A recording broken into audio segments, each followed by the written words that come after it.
Welcome to the Attachment Theory.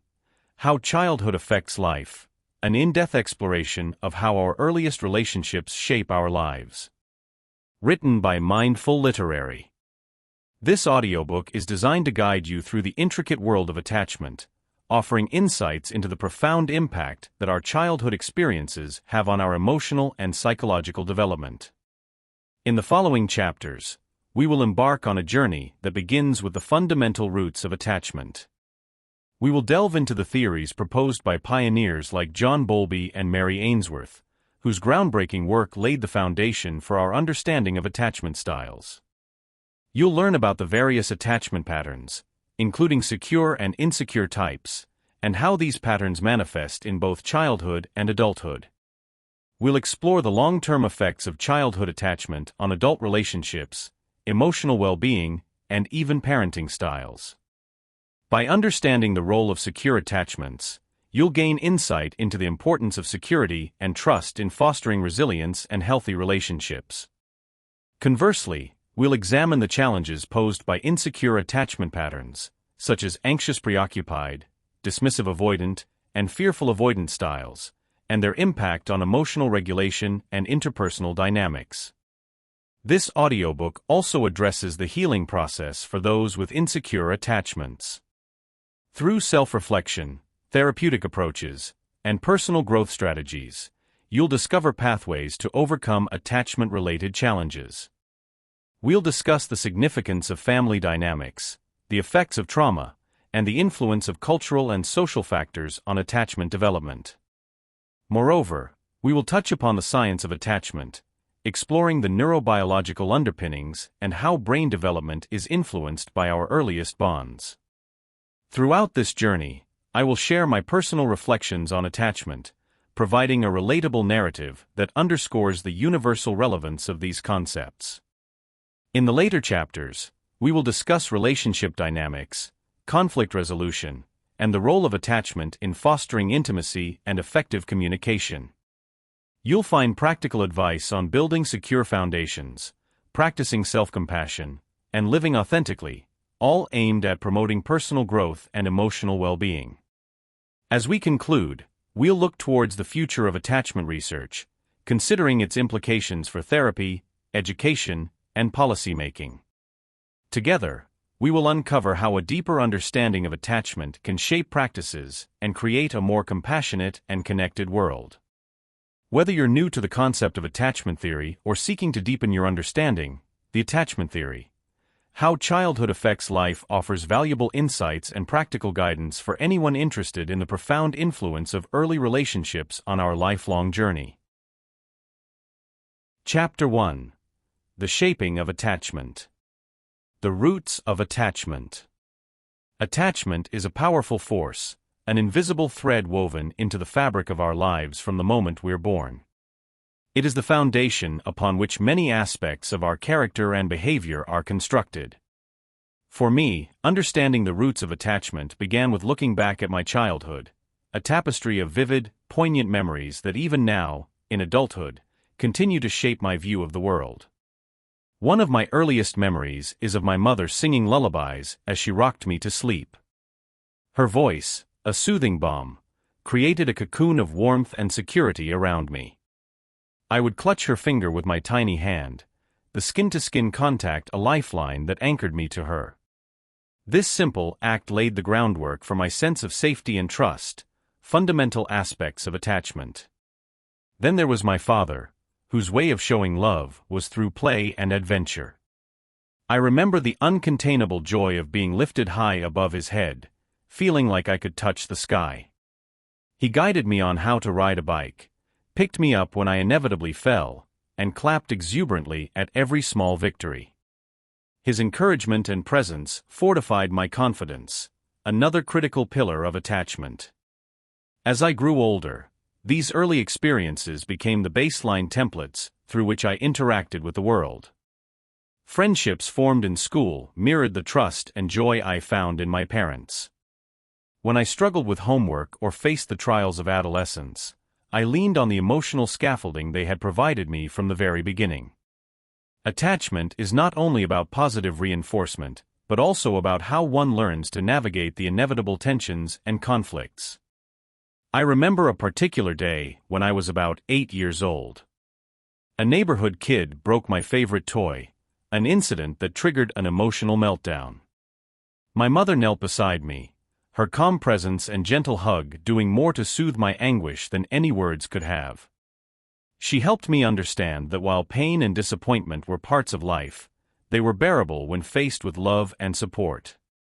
Now, as an adult, I often find myself returning to these memories, especially when faced with challenging relationships or difficult situations. The security and trust instilled in my formative years act as my compass, guiding me through the labyrinth of human interactions.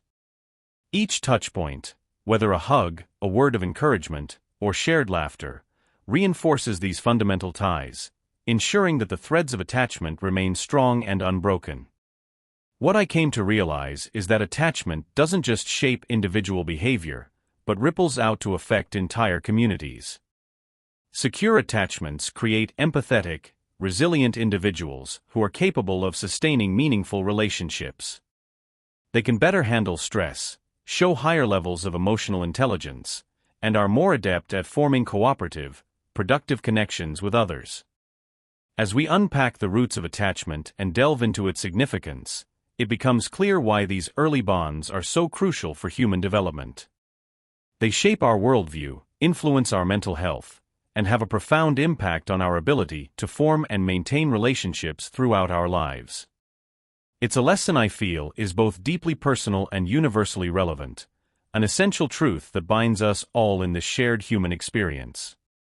The role of caregivers. Looking back on my childhood, I can't help but see the distinct fingerprints of my caregivers on the canvas of my emotional world. Each tender touch in each moment of neglect, the warmth of an embrace or the cold distance of indifference, all sculpted my understanding of love and attachment. These early interactions, sewn into the fabric of my development, became the blueprint for my relationships and worldview. In my early years, my mother was the cornerstone of my existence. Her presence was a soothing balm, and her consistent care provided a safe haven for my nascent self. One vivid memory springs to mind. I was 5 years old, struggling with a high fever. My mother sat by my bed for what felt like days, her fingers brushing back my damp hair, a cool cloth on my forehead, her voice a constant reassurance. Her unwavering care during my sickness, her vigilant watch and comforting whispers, created within me a sense of security and trust that words could scarcely capture. My father, in stark contrast, was a distant, enigmatic figure whose presence was felt more in the rustle of the newspaper or the click of his briefcase than in any meaningful interaction. He was the financial provider, and his infrequent attempts at affection were stiff, mechanical, almost like he was following instructions from a manual he couldn't quite grasp. I remember once, hurt and crying from a fall, running to him instead of my mother. He looked up from his paper, bewildered, and awkwardly patted my head before directing me to my mother, an action that spoke volumes about his emotional unavailability. My attachment style seemed to waver uneasily between these two poles, the secure attachment forged in my mother's nurturing arms, and the anxious, uncertain attachment shaped by my father's aloofness. Growing up, this dichotomy manifested in my relationships. I oscillated between an intense need for closeness and an equally intense fear of rejection, a dance of intimacy and guardedness that often left me exhausted and bewildered. In my teens, I found another key caregiver in my grandmother, whose approach was a mix of firmness and unconditional love. She offered structure and predictability, a marked difference from my father's unpredictability. Her small acts of care, making my favorite meals, teaching me to garden, listening intently to my teenage rants, demonstrated a consistent, dependable source of support. Through her, I learned the importance of boundaries paired with affection, a lesson that has surfaced in how I now manage my own close relationships. The impact of these caregiving styles became glaringly obvious as I moved through life. In friendships, I often found myself gravitating towards those who mirrored my mother's unconditional support. I sought out people who provided stability and assurance, and yet, I couldn't completely shield myself from echoes of my father's detachment. In romantic relationships, the dance of affection and distance became a complex, almost subconscious, negotiation of my needs versus my fears. It wasn't until much later, through therapy and self-reflection, that I began to untangle this intricate web. Caregivers, whether they realize it or not, lay down the relational templates that children carry into adulthood. The security of my mother's embrace, the ambiguity of my father's presence, and my grandmother's structured affection formed the pillars of my emotional being. Each interaction was a lesson, each moment a brushstroke on the canvas of my attachment style. Understanding this has not only been a journey into my past, but also a map for my future. As I now consider the possibility of becoming a caregiver myself, I carry with me the lessons of my childhood, the hope to provide the blend of security, love, and boundaries that can help shape a balanced and resilient individual. Yet, the tension remains, the fear of repeating the past, of becoming the distant figure of my father, tempered by the fervent hope to be the comforting presence like my mother or the structured support like my grandmother. My journey of attachment. The earliest memory of feeling attached goes back to my childhood. There was an old oak tree in our backyard, its branches stretching wide as if to embrace the world. That tree was my sanctuary, a constant in a world that often felt confusing and chaotic. When my parents argued, which was often, I would climb up to my favorite branch and hide among the leaves. The whispering wind through the foliage was a soothing lullaby, calming my fears. As I grew older, my understanding of attachment evolved. In high school, I found attachment in friendships. There was a group of us, bound by shared secrets and late-night conversations. We pledged eternal loyalty, convinced that nothing could sever our bond. But life has a way of challenging our beliefs. When Beth moved away, the first crack appeared. Our tightly knit circle struggled to stay intact, and I learned that some attachments are tested by distance and time. Entering adulthood, the complexities of attachment became even more apparent. My first romantic relationship was intoxicating and all-consuming. We were young and reckless, believing that love alone could conquer any obstacle. But as reality set in, so did the differences, dreams pulling us in opposite directions. The heartbreak that followed was a harsh lesson that attachment often demands a balance between togetherness and individuality.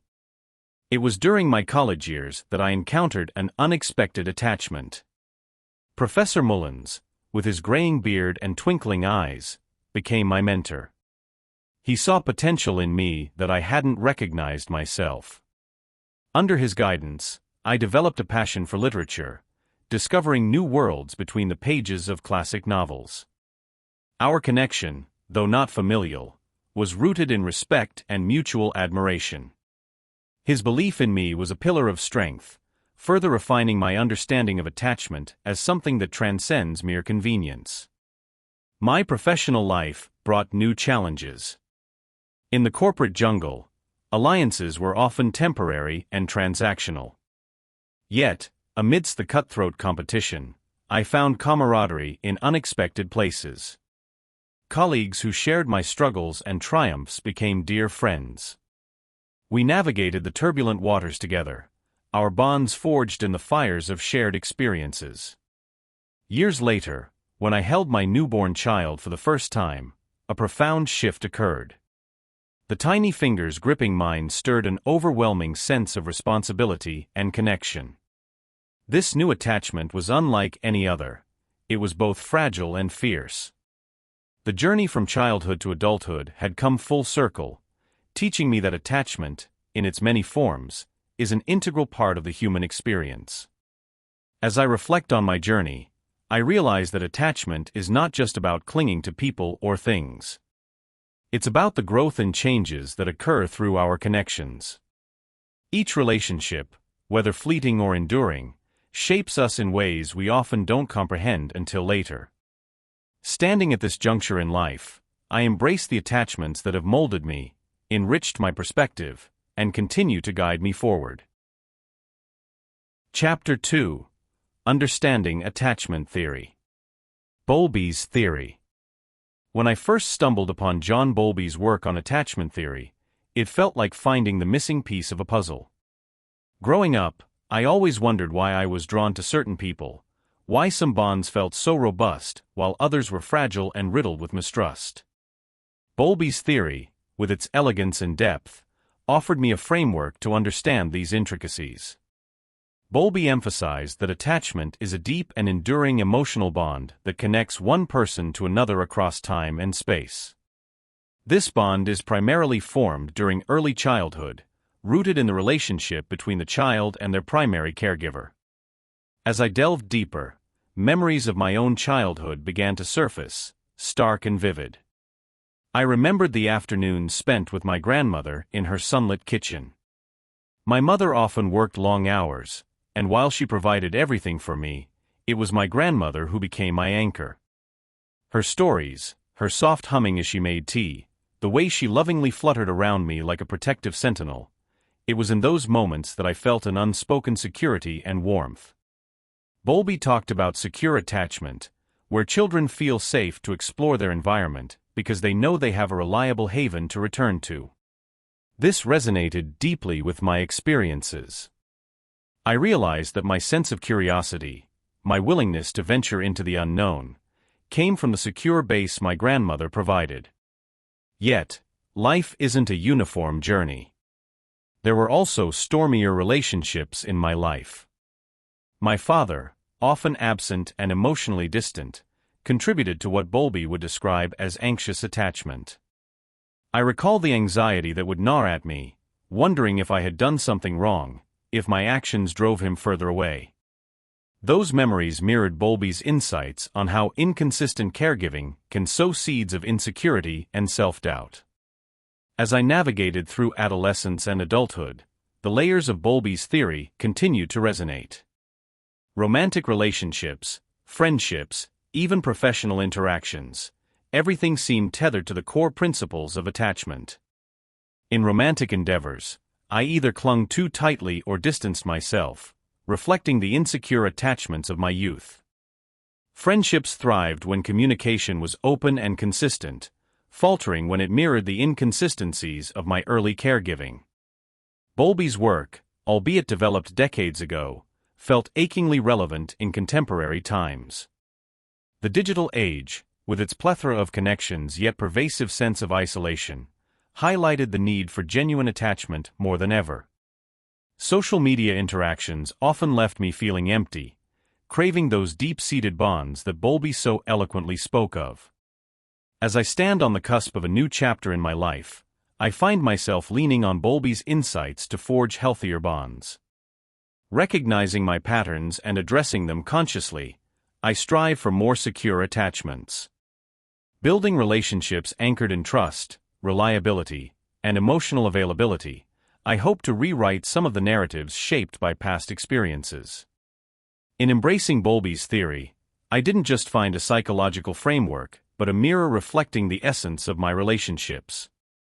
It's a journey of understanding, healing, and making peace with the past, while cautiously yet optimistically stepping into the future.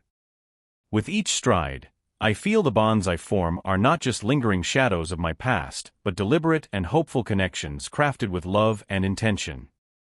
Ainsworth's contributions.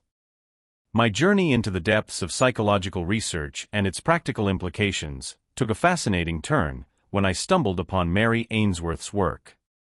One might think research papers and studies would be mundane reads, but Ainsworth's observations were anything but. They were windows into the human soul, meticulously crafted insights that felt as personal as a family photo album. Her most famous study, The Strange Situation, not only reshaped my understanding of attachment, but also offered a profound reflection on my own life experiences. In essence, The Strange Situation is a controlled experiment designed to observe the behavior of infants when separated and then reunited with their mothers. As a new parent, I couldn't help but mentally substitute my own child into the scenarios she constructed. The varying responses from the children were categorized into distinct types of attachment: secure, anxious ambivalent, and avoidant. These categories were more than academic jargon. They were real-life dynamics that I could readily recognize in myself and others. The realization dawned on me one evening as I watched my son interact with his grandmother. At first, he clung to her every move, much like the securely attached children Ainsworth described. However, any momentary absence transformed his demeanor into something much more anxious and fretful, eerily reminiscent of the anxious ambivalent attachment pattern. It was as though my living room had become an extension of Ainsworth's laboratory, each familial interaction a critical data point. When I read about the behaviors of avoidantly attached children, those who seemed indifferent to their mother's presence or absence, I was reminded of a friend's child who often displayed such aloofness. Understanding this conceptually provided me with a newfound empathy, filling in the blanks where I once might have judged or felt frustrated. It was as if Ainsworth had handed me a new lens, one that elucidated the emotional intricacies of those around us. As gripping as Ainsworth's research was, what struck me deeply was the profound simplicity of it all. The attachment patterns she uncovered were not born of complex theories, but derived from everyday moments: a mother leaving the room, a child reacting to a stranger. These were thoughts and fears that resided in the recesses of our minds, brought to light with a level of clarity that was both enlightening and unsettling. Ainsworth's contributions went beyond mere academic achievements. They were practical tools with which one could navigate the intricacies of human relationships. No longer did I see crying children as merely fussy or calm ones as inherently good. Instead, I recognized these as expressions of deeply rooted attachment behaviors, shaped by experiences and interactions subtly influencing the very fabric of our lives. Her research changed how I interacted with my family, friends, and even strangers. It enabled me to forge deeper connections built on understanding rather than mere obligation. Strikingly, it made me aware of my own attachment style, how my responses to separation and reunion had been sculpted by my own early experiences. Interestingly, it was during a casual conversation with my parents that I traced back my emotional reflexes to their origins. Understanding this allowed me to break cycles of anxiety and attachment, replacing them with secure and healthier interactions. Through Ainsworth's work, not only did I glean insights into the psychology of others, but I also embarked on a transformative journey into my own psyche, continuously unfolding the layers of attachment that bound us all. The development of attachment styles. I stood at the coffee shop counter, waiting for my order, and took a moment to study the people around me. There's something profoundly human about the way we connect, or don't. Those connections, or lack thereof, often define our interactions and shape our relationships. Over the years, I've come to notice how different attachment styles manifest in everyday situations. Take for instance, my friend Emily. She embodies what psychologists call a secure attachment style. Whenever I'm with her, there's an unspoken trust and comfort that makes everything seem effortless. We can spend hours not talking, just enjoying each other's presence, or dive into deep conversations without fearing judgment. Emily's reliability makes her a solid rock in the ever-shifting sands of my social life. On the other end of the spectrum is Mark. His anxious attachment is palpable.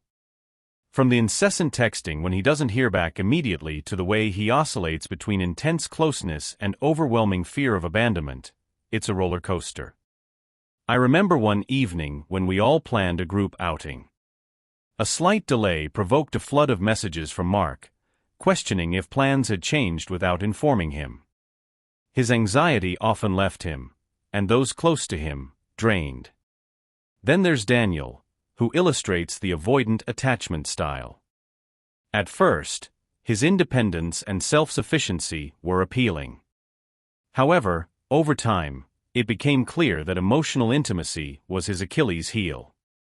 I recall a particular conversation where I mentioned feeling overwhelmed with work and personal issues. His quick response was, Just don't let it get to you. It wasn't an intentional brush-off, but rather his way of maintaining emotional distance. The subtle, yet visible, barriers he put up made genuine closeness difficult. Finally, there's the most perplexing of them all, the disorganized attachment style. Chloe is a friend whose interactions are a whirlwind of confusion. One moment she's affectionate and deeply engaged, the next, she's distant and almost paranoid. There was an instance when she eagerly planned a weekend retreat. Yet, on the day of the trip, she vanished without a word. A week later, she reappeared as if nothing had happened, offering no explanations. Her unpredictability makes maintaining a steady relationship with her a challenge. Each of these individuals has significantly influenced my understanding of human connections. They've highlighted the complexities of attachment styles in ways no textbook ever could. The secure connections that offer sanctuary, the anxious ones that demand constant reassurance, the avoidant tendencies that push away, and the disorganized patterns that baffle, all weave the intricate tapestry of our social lives. In reflecting on these experiences, I realize how my reactions to others are molded by my own attachment style, a mirror reflecting and refracting those around me. The more I understand these patterns, the more I can navigate the labyrinth of human relationships with empathy and clarity. And just maybe, amidst the coffee shop encounters, group outings, and vanished weekends, lies the key to forging deeper, more meaningful connections. Chapter 3: The Impact of Secure Attachment. Security and Trust. Childhood is an intricate tapestry of experiences that lay the foundation for our understanding of security and trust. It's a time when seemingly insignificant moments shape our perception of the world around us. I remember vividly my first day of kindergarten. My mom, with her comforting smile, walked me to the classroom door. A simple act, but the gentle squeeze of her hand offered me a sense of reassurance. That touch, that allowed me to walk into an unfamiliar room filled with strangers. Though I was anxious, I felt safe. As I grew older, these foundational experiences continued to serve as the backbone of my emotional development. I recall the time when I was about 8 years old and I decided to climb the towering oak tree in our backyard. I was halfway up when I realized how high I had come. Panic set in and I froze, clutching the rough bark. My father appeared below, his calm, steady voice encouraging me to come down. He didn't climb up to rescue me, but patiently guided me step by step until I reached the ground. In that moment, I learned to trust not only my father, but also my own abilities. He had given me the space to confront and conquer my fear, while being there to catch me if I fell. This sense of security wasn't limited to my immediate family. Our neighborhood was a small, tight-knit community where everyone looked out for each other's kids.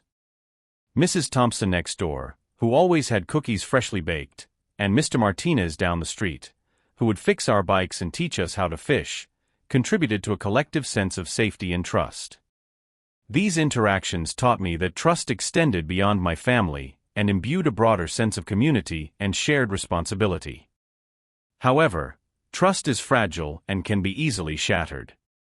I experienced this when I was about 12. My best friend, Tommy, and I had made a pact to never lie to each other. But one day, he betrayed the trust over something trivial. A secret between us was told to others. I felt a shift in my world, as if a piece of my safety net had been ripped away. It took a long time for that wound to heal, and it was through open, honest conversations that we rebuilt our trust. I learned that trust could be mended, but not without effort and understanding. These early experiences laid the groundwork for how I navigate relationships even today. In my professional life, the ability to trust my colleagues and create a secure environment where everyone feels valued and heard stems from those childhood lessons. It's a reminder that the seeds of trust and security planted early on grow into towering supports that can withstand the trials of life. Whether it's a handshake, an encouraging word, or simply being present, the small acts of today ripple into the unwavering bonds of tomorrow. Resilience and emotional regulation. It was a humid summer afternoon when I first understood the depths of emotional regulation. At that time, I was a college freshman, and life was a whirlwind of new experiences. Back then, I had not yet realized how closely my ability to manage stress was tied to a secure network of relationships. I remember vividly the day my anxiety spiraled out of control. An unexpected call from my parents, who were halfway across the globe, left me feeling untethered. It was then that I realized the true power of attachment in fostering resilience. As the news from my parents sank in, financial troubles that were sure to impact my education, I felt an overwhelming tide of panic. My heart raced, my mind was clouded with fear, and my eyes welled up with tears. It felt like I was caught in a storm with no shelter in sight. But before I could sink deeper into that abyss, I remembered something my high school counselor had told me: your relationships are your anchor. It was a bit of advice I took for granted until that very moment. I reached out to my closest friend, Emily, who had always been my rock. Meeting her in the local park, I could hardly vocalize my anxiety. My words were jumbled, my breathing erratic. But Emily's calm demeanor and her secure attachment to me slowly began to filter through my chaos. She listened, validated my feelings, and offered insights that I hadn't considered. Her unwavering presence acted as a balm to my frayed nerves. In those moments, I began to learn that resilience wasn't just about inner strength, but also about the strong, supportive ties that we cultivate. Over time, I also realized how deeply embedded these principles were in my upbringing. My mother, a firm yet nurturing figure, had always encouraged open communication and emotional expression. My father, strong and composed, had shown me the importance of remaining calm in the face of adversity. These early attachments had ingrained in me the foundations of resilience without my even knowing it. Through them, I had learned how to face and process emotions rather than being overwhelmed by them. As weeks went by, I began to see the value of emotional regulation more clearly. Situations that previously would have sent me into a tailspin now seemed manageable.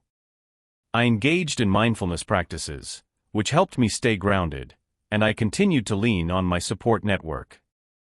Each challenge became an opportunity to exercise my emotional muscles, fortifying my resilience. I learned to acknowledge my emotions without letting them dictate my actions, a skill that proved invaluable in all aspects of my life. Years have passed since that initially turbulent summer, but the lessons remain etched in my heart. The intricate dance between attachment and emotional regulation has become a guiding principle in my life. The understanding that resilience is not just an innate quality, but a cultivated skill, reinforced by secure attachments, has shaped the way I navigate my world. I'm living proof that emotional regulation, supported by a network of meaningful relationships, creates a reservoir of resilience that can weather any storm. Healthy relationships. When I think about what makes a relationship healthy, I often return to the basic principles of trust, respect, and communication. These aren't just buzzwords to toss around in self-help books. They breathe life into connections that can otherwise feel stifled or false. Trust is the bedrock, the solid ground on which everything else is built. Without it, even the most passionate romance or steadfast friendship can crumble. Respect follows closely, offering dignity and consideration in each interaction. Communication, the conduit through which understanding flows, binds these elements together, ensuring that even in moments of discord, we remain aligned in our commitment to each other. My attachment history, though, has a way of casting shadows on these ideals. Growing up, relationships were more about survival than enrichment. My parents' tumultuous marriage served as an unpredictable backdrop, their frequent spats punctuated by short-lived reconciliations. I learned early on that love was conditional and often precarious, a lesson that shaped my interactions well into adulthood. In friendships, I was the cautious one, seemingly open yet always holding a piece of myself back.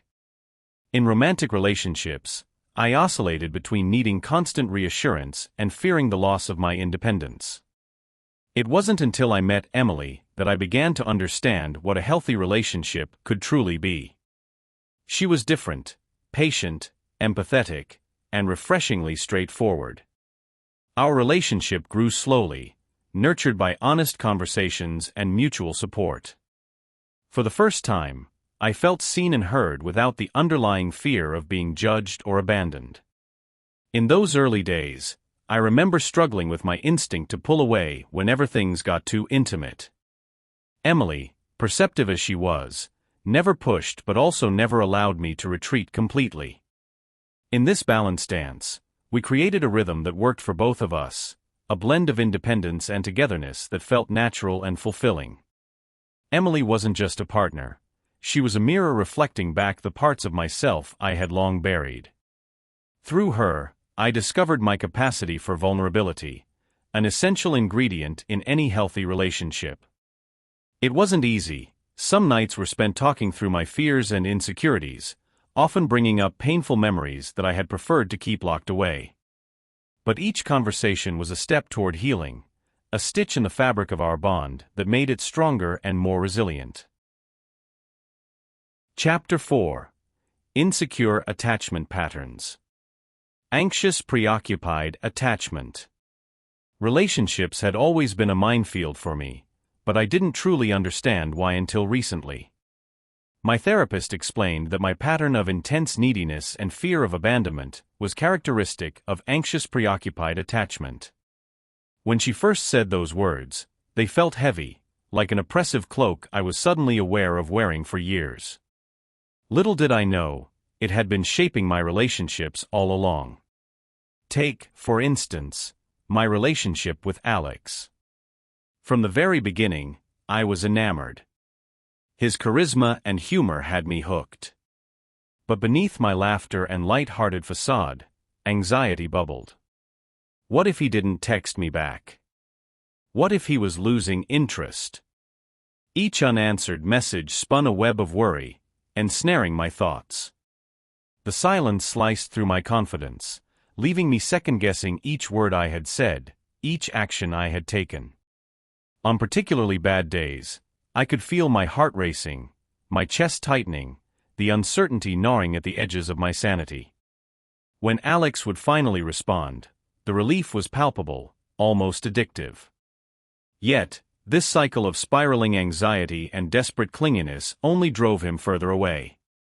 My constant need for reassurance, cloaked as affection, became suffocating. I couldn't understand how my earnest efforts to love and connect could be the very thing pushing him away. The inconsistency drove me insane, making me oscillate between fierce love and agonizing doubt. Another painful illustration was my brief yet intense relationship with Jade. Our attraction was instantaneous, and we quickly fell into a routine of daily messages and constant companionship. For a while, it felt like I was finally in a safe, validating relationship. But as time passed, I noticed subtle shifts. She started responding with less frequency, seemed distracted during our conversations. Panic set in. My mind raced to worst-case scenarios. Had I done something wrong? Was she falling out of love with me?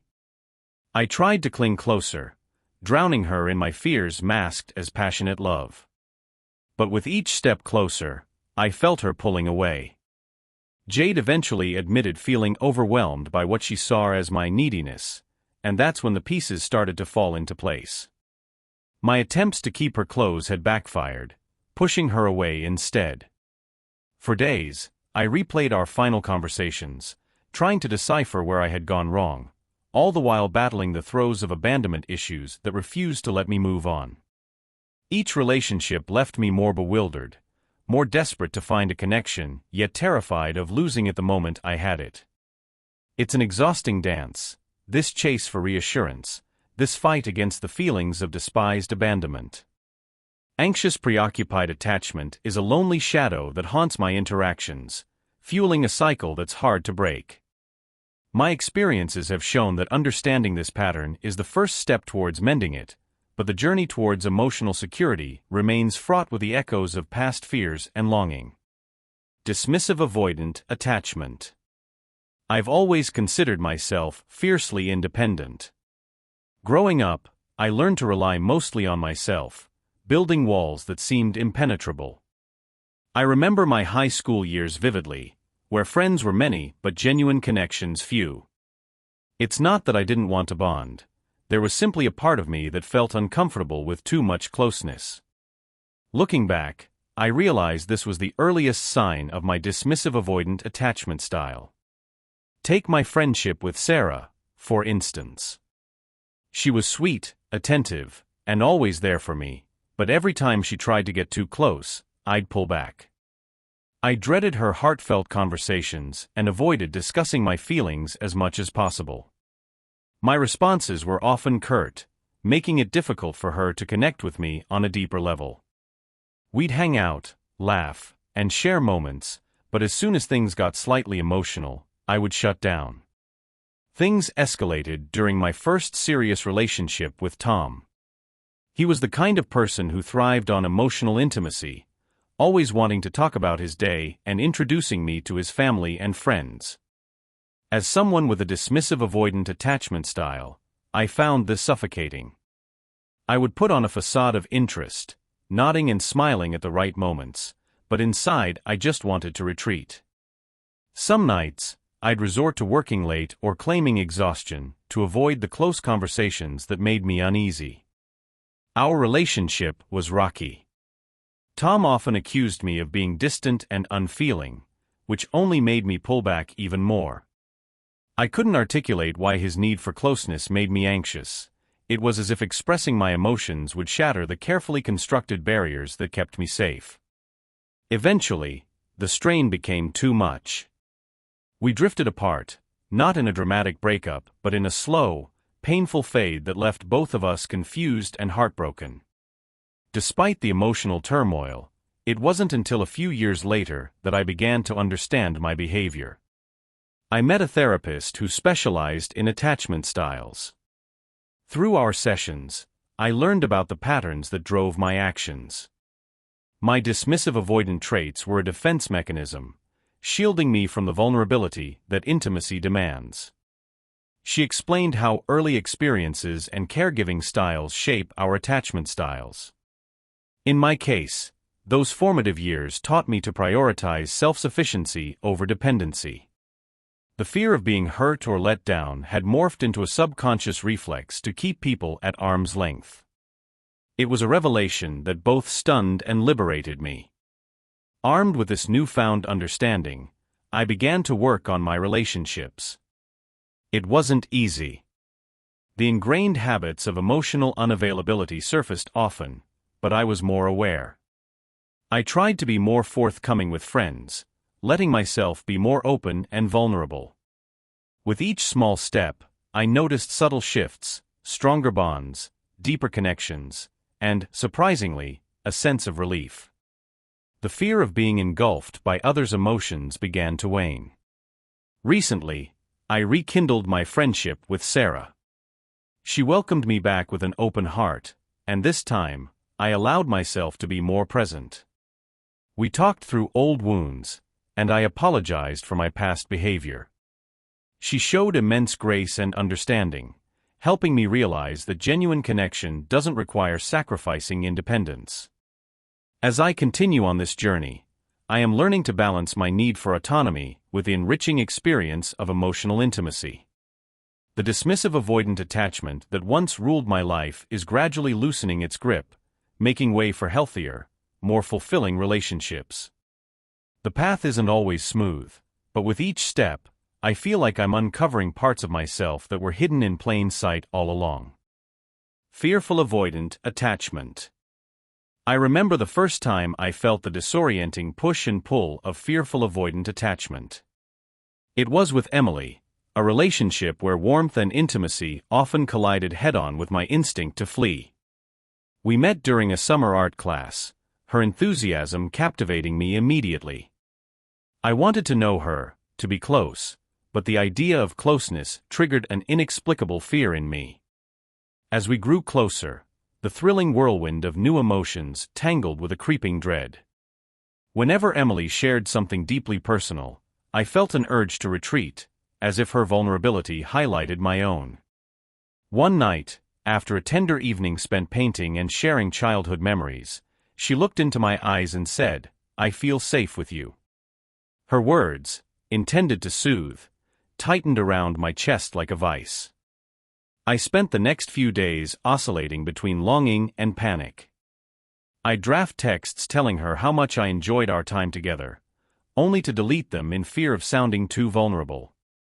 Little did she know, my eagerness to stay close was met with a conflicting, almost paralyzing fear of being hurt.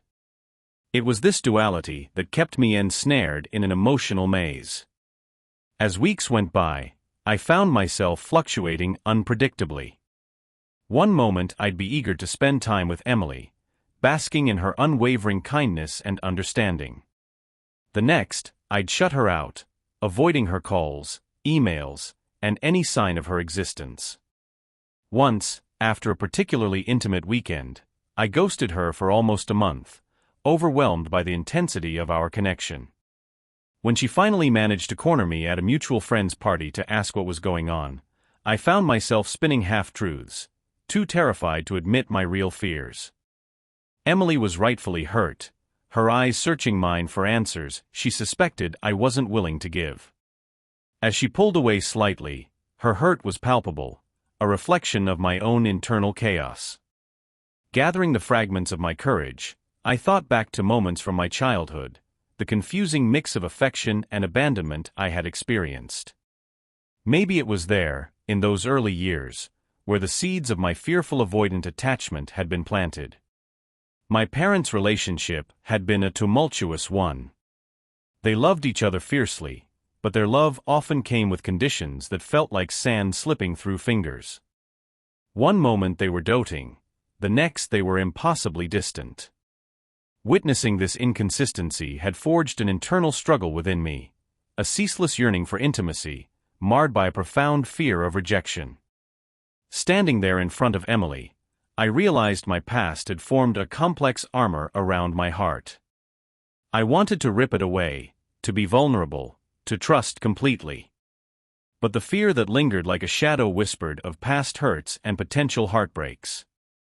"Emily," I began, my voice betraying a slight tremble, "I want to explain, but I don't fully understand it myself. I just fear getting too close, and yet I can't keep myself from wanting it." The words felt clumsy, inadequate, yet they were the most honest ones I had ever mustered. She took a deep breath, looking at me with a mixture of patience and pain. "I care about you," she said softly, "and I want to help, but you have to meet me halfway." Her words echoed in my mind long after she had left that night. They were a beacon and a challenge, urging me to navigate the treacherous waters of my own emotions. As the days turned into weeks, I made a tentative effort to unpack this internal labyrinth, one hesitant step at a time. In the end, my journey through the tumult of fearful avoidant attachment became a path towards understanding and self-acceptance. While the road was rocky and often lonely, each step forward brought me closer to the possibility of a genuine, unafraid connection. Each day became a silent promise to myself that fear would no longer be the compass guiding my heart. Sometimes, amidst the confusion and complexity, one question lingered: could I ever truly break free from this pattern? The answer seemed elusive, but hope, like a soft whisper, urged me onward.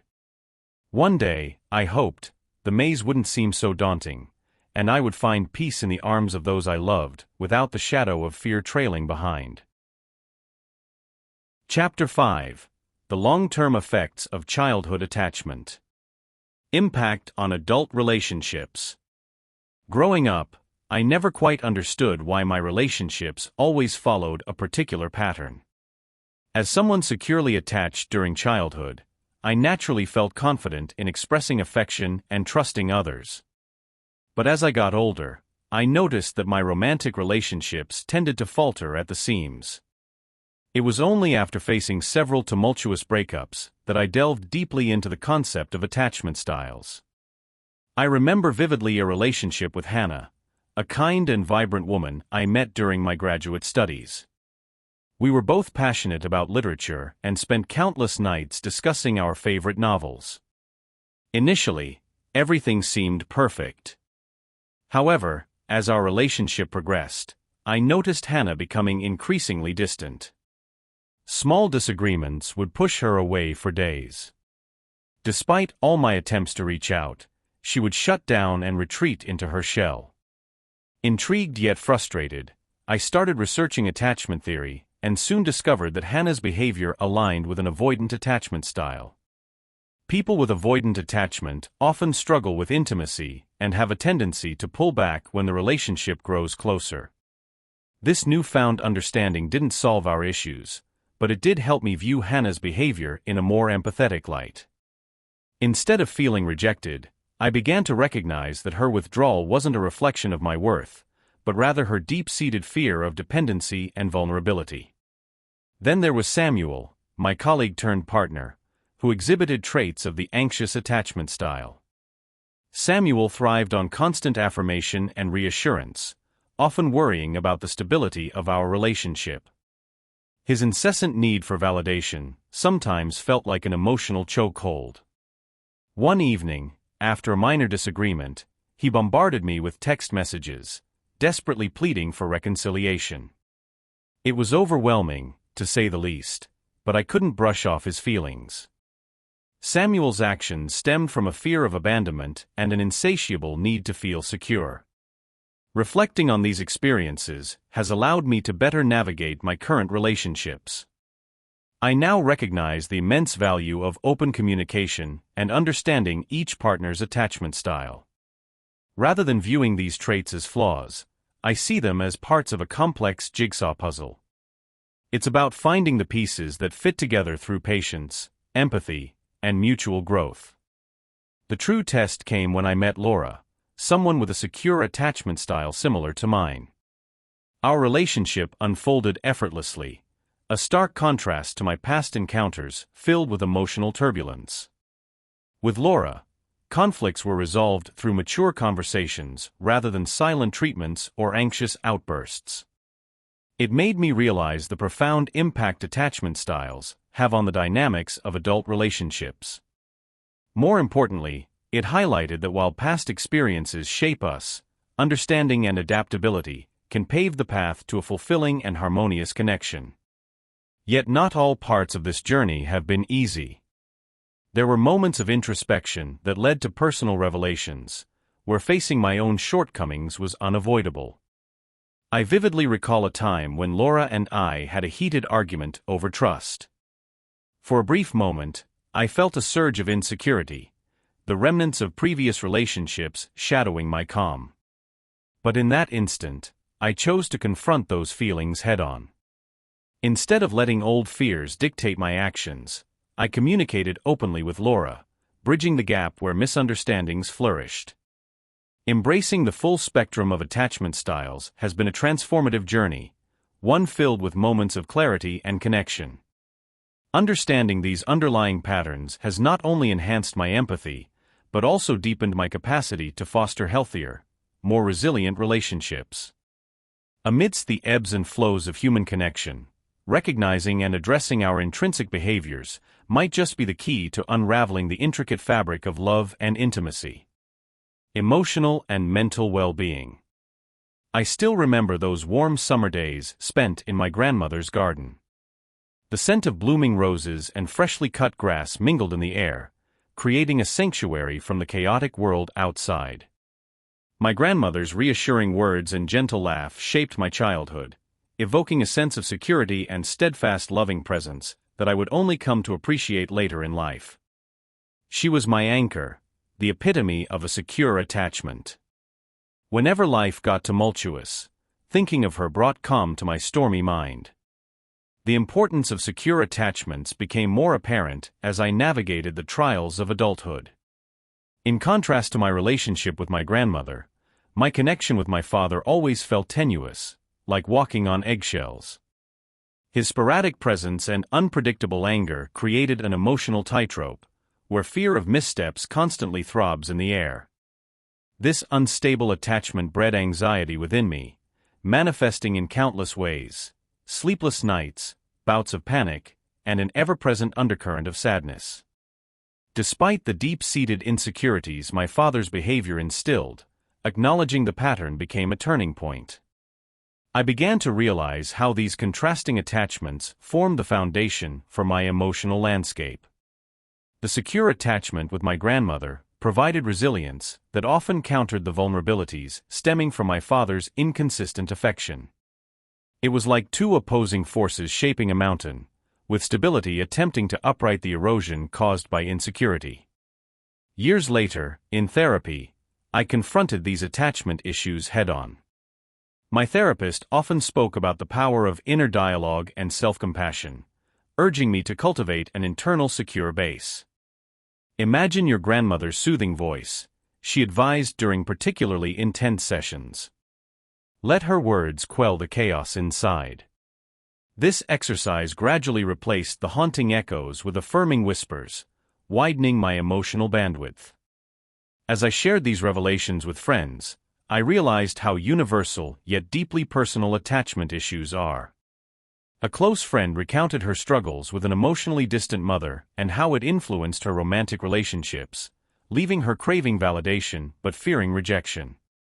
Another disclosed how her dependable relationship with her mother granted her the confidence to face adversities with grace. It was like viewing different hues of the same spectrum, each of us painting our narratives with strokes influenced by our early attachments. In my journey, the concept of attachment evolved from mere psychological jargon to a living, breathing entity shaping my mental health. I understood that secure attachments don't mean a life devoid of emotional upheavals, but rather provide a sturdy vessel navigating through them. Conversely, insecure attachments require immense emotional labor, demanding attention and healing to break their cyclical nature. Reflecting on my past and continuing to heal, I strive to build secure attachments in my present relationships, ensuring that my future generations inherit the legacy of emotional well-being. It's a continuous process, marked by self-awareness, growth, and a conscious effort to seek and offer security and love. Each day, I remind myself of my grandmother's garden, where every bloom and breeze whisper promises of resilience and hope. With each step forward, the weight of insecure attachments lessens, replaced by a sense of peace that promises to mend old scars. The journey of understanding and nurturing attachment becomes not just a chapter of my life, but a testament to the profound impact of human connections on our well-being. Parenting and attachment. Parenting has always been a journey filled with unexpected discoveries and profound realizations. One of the most striking truths I encountered was the significant impact of my attachment style on my parenting methods. Attachment, something woven into the fabric of our earliest relationships, shapes how we connect with and nurture our children. My own attachment style wasn't something I thought about until I became a parent. As a child, I grew up in a household where emotional expression was limited and affection was sparingly given. This environment molded me into someone who valued independence, but struggled with intimacy. When my first child, Emma, was born, these ingrained tendencies began to manifest in my parenting. I remember Emma's first tantrum. She was 2, sprawled on the floor, tears streaming down her cheeks. My initial instinct was to keep a distance, to let her cry it out. It was a reflex born out of my own upbringing. I realized that the way I responded to her distress mirrored the dismissiveness I experienced. Slowly, I began to understand that my behavior might leave her feeling as unseen as I had once felt. As Emma grew older, I became more conscious of our interactions. The desire to foster a secure attachment with her cultivated a new awareness in me. I started to read extensively about attachment theories and how they translate into parenting. One evening, while tucking Emma into bed, I made a deliberate effort to connect. We shared our highs and lows of the day, and I allowed myself to be emotionally transparent. Another anecdote that stands out is with my younger son, Jack. He was a shy, introverted child who often clung to my leg in social settings. Initially, I found it frustrating. My impatience to push him towards independence often backfired, making him more anxious. It was a stark contrast to Emma, who had become fairly independent and confident after my efforts to nurture a secure attachment. One day, as Jack clung to me at a family gathering, I knelt down and softly said, "It's okay to feel nervous. I'm here with you." His little face lit up at the assurance, and he seemed to relax. It was a small but significant moment of bridging the gap between his needs and my instincts. Over time, I saw changes in Jack. He became a bit more confident in unfamiliar settings and began to explore the world with a tentative curiosity. It felt like a victory, a testament to the shifts in my approach. My children taught me that adapting my parenting style was as much about introspection as it was about understanding them. The journey, however, is ongoing. With each day, new challenges arise, and introspection remains a central part of my growth as a parent. The lessons from my past do not dictate my future. Rather, they offer insights that I can adapt and evolve from. And so, the delicate dance of parenting and attachment continues, with each step bringing us closer to understanding and connection. Chapter 6: Healing Insecure Attachments. Recognizing Attachment Patterns. HTML. It was a cool autumn afternoon when I first stumbled upon the intricacies of attachment theory. The day began as any other, casual meetings and coffee breaks, but a conversation with a colleague spun my world into a new direction. As she explained the four main types of attachment: secure, anxious preoccupied, dismissive avoidant, and fearful avoidant, I felt a jolt of recognition.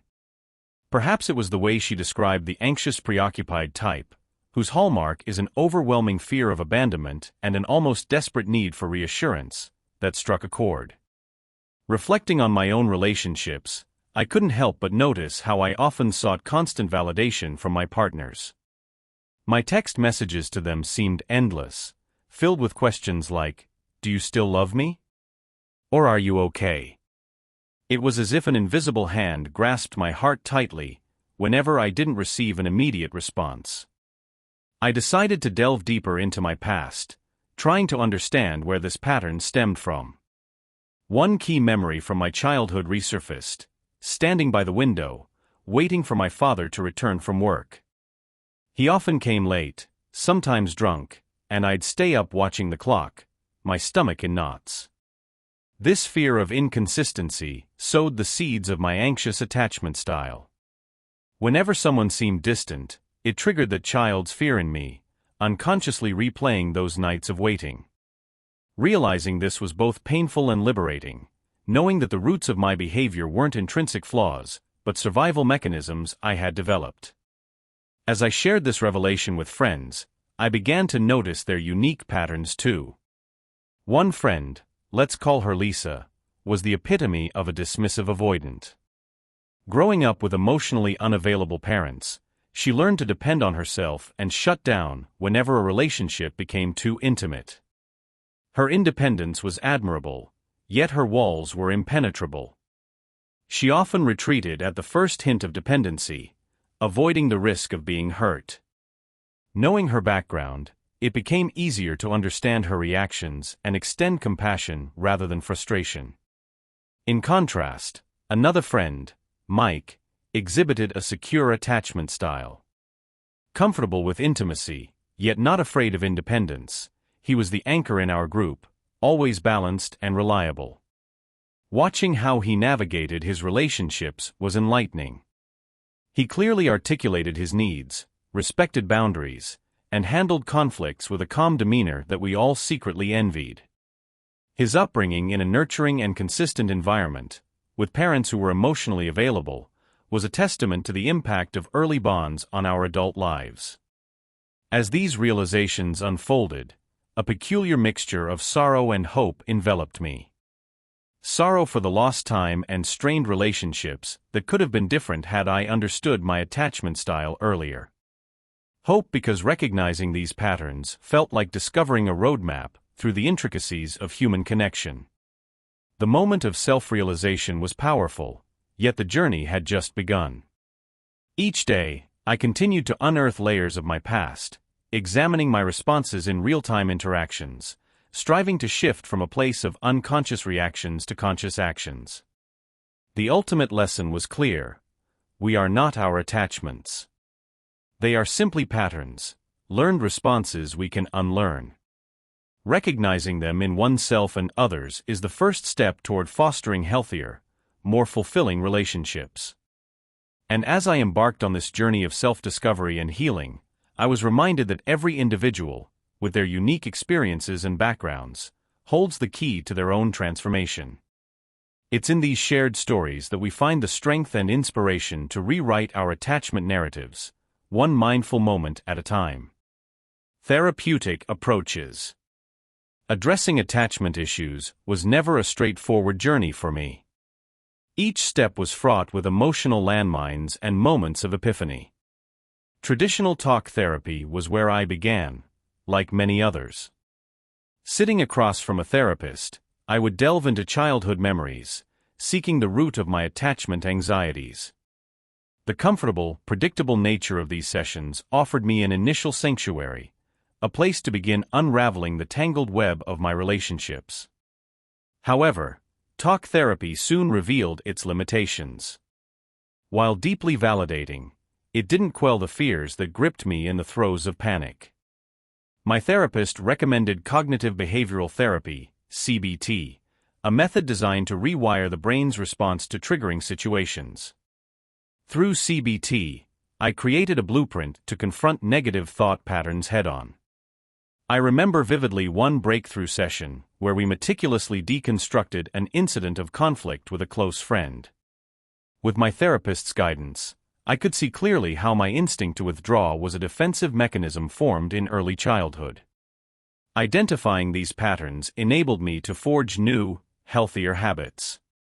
An unexpected game-changer in my exploration was eye movement desensitization and reprocessing, EMDR.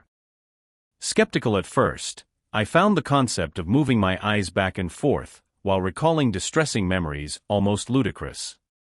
Yet, during one unforgettable session, memories I had buried deep began to surface gradually.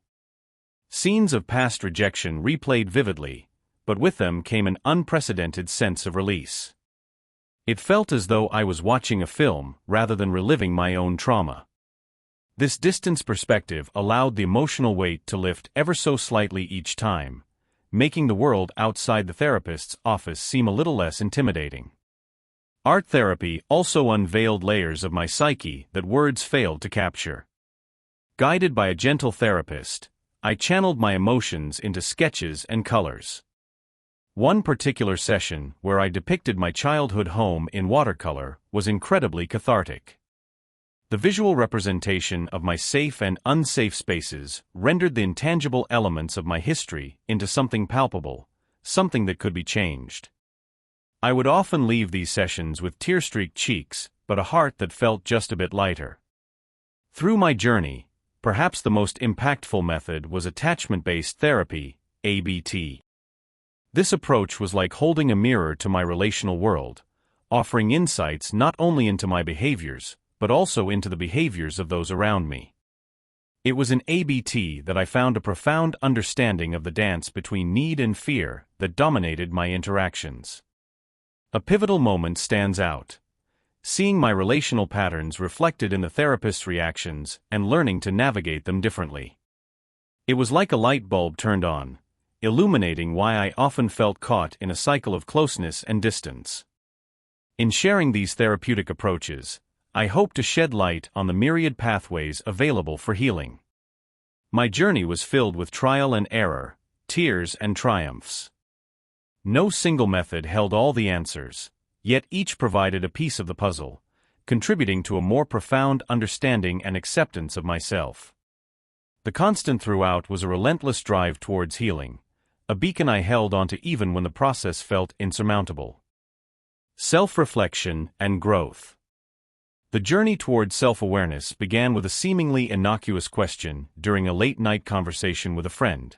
Do you know yourself?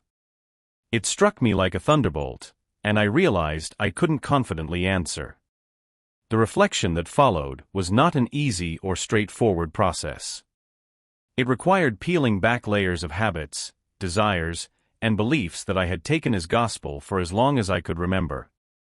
I started writing in a journal, recording not just what happened during my day, but more importantly, how I reacted to those events. At first, it felt trivial, almost childish.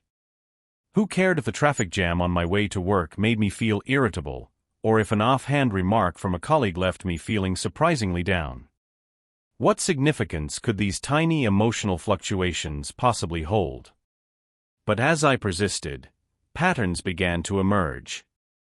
I noticed that my irritability was often linked to feelings of being out of control or rushed. The sorrow triggered by certain comments connected back to long-abandoned insecurities from childhood.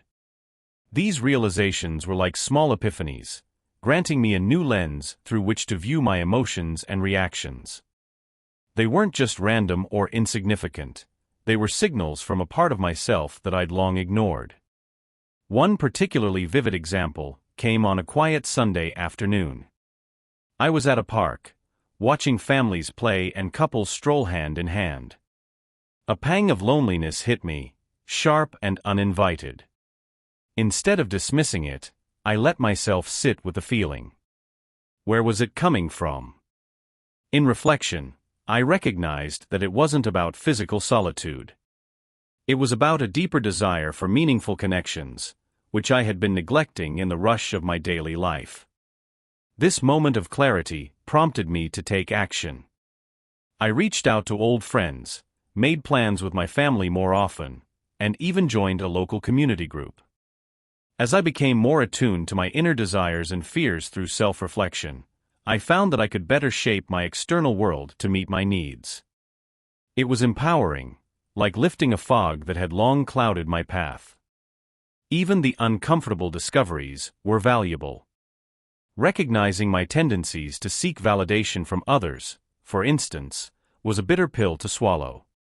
But this awareness allowed me to consciously work on building my self-esteem from within, rather than relying on external approval. Emotional growth is not about becoming perfect, it's about becoming more authentic, more in tune with who you truly are. The role of self-reflection in this journey cannot be overstated. Each period of introspection was like a breadcrumb leading me closer to my true self. It wasn't always smooth sailing. In fact, there were moments when I felt lost in the labyrinth of my own thoughts and emotions. But it was in these very moments of discomfort that the most profound growth occurred. As I continue this journey, I am struck by how boundless the process of self-discovery is. Each step forward, no matter how small, brings with it a greater sense of clarity and purpose. Self-reflection has become a vital tool, like a mirror that not only shows my current state, but also illuminates the path ahead. The deeper I delve, the more layers I uncover, each one bringing me closer to a truer, more fulfilled version of myself. The tension lies not in the end goal, but in the continuous process. Self-awareness is a journey without a final destination, and that is perhaps its greatest gift. It reminds me that growth is perpetual, and with each new insight, I am more equipped to navigate the complexities of life. My story of self-reflection and growth is far from over, and it is this very uncertainty that keeps me moving forward, curious and hopeful for what lies ahead. Chapter 7. The Role of Family Dynamics. Interactions with siblings. I often find myself delving into the intricate web of relationships within my family, particularly when it comes to my siblings. Sibling relationships are a curious thing, characterized by both intense closeness and rivalry, affection and jealousy, friendship and competition. Growing up, our interactions were influenced by our parents' attachment styles, which in turn shaped our own ways of connecting with one another. My older sister, Emma, was the one who took on a protective role early on. As the firstborn, she received an ample amount of attention from our parents, who were anxious and overly doting. Their anxious attachment style made Emma hyper-aware of our emotional needs. She became the caregiver, always looking out for the rest of us, but this also made her somewhat controlling. Even now, I can feel that invisible thread of her protective instinct whenever we argue or discuss something personal. It's like she wants to shield us from the world's harshness, even if it means stepping on a few toes. My younger brother, Jack, was the polar opposite. Born into a time when our parents had mellowed out a bit, he grew up in a less demanding household environment. Jack's more secure attachment style made him the peacemaker of the family. He has this uncanny ability to diffuse tension with his humor and laid-back nature. He became the bridge between Emma's vigilant watchfulness and my need for autonomy. Jack's approach to life and family dynamics often makes me wonder how different our interactions would have been if he had not been the way he is. Being the middle child, I found myself negotiating my way through Emma's protective grasp and Jack's impartial serenity. My attachment style evolved into a mix, sometimes craving Emma's constant attention and at other times, finding solace in Jack's nonchalant demeanor.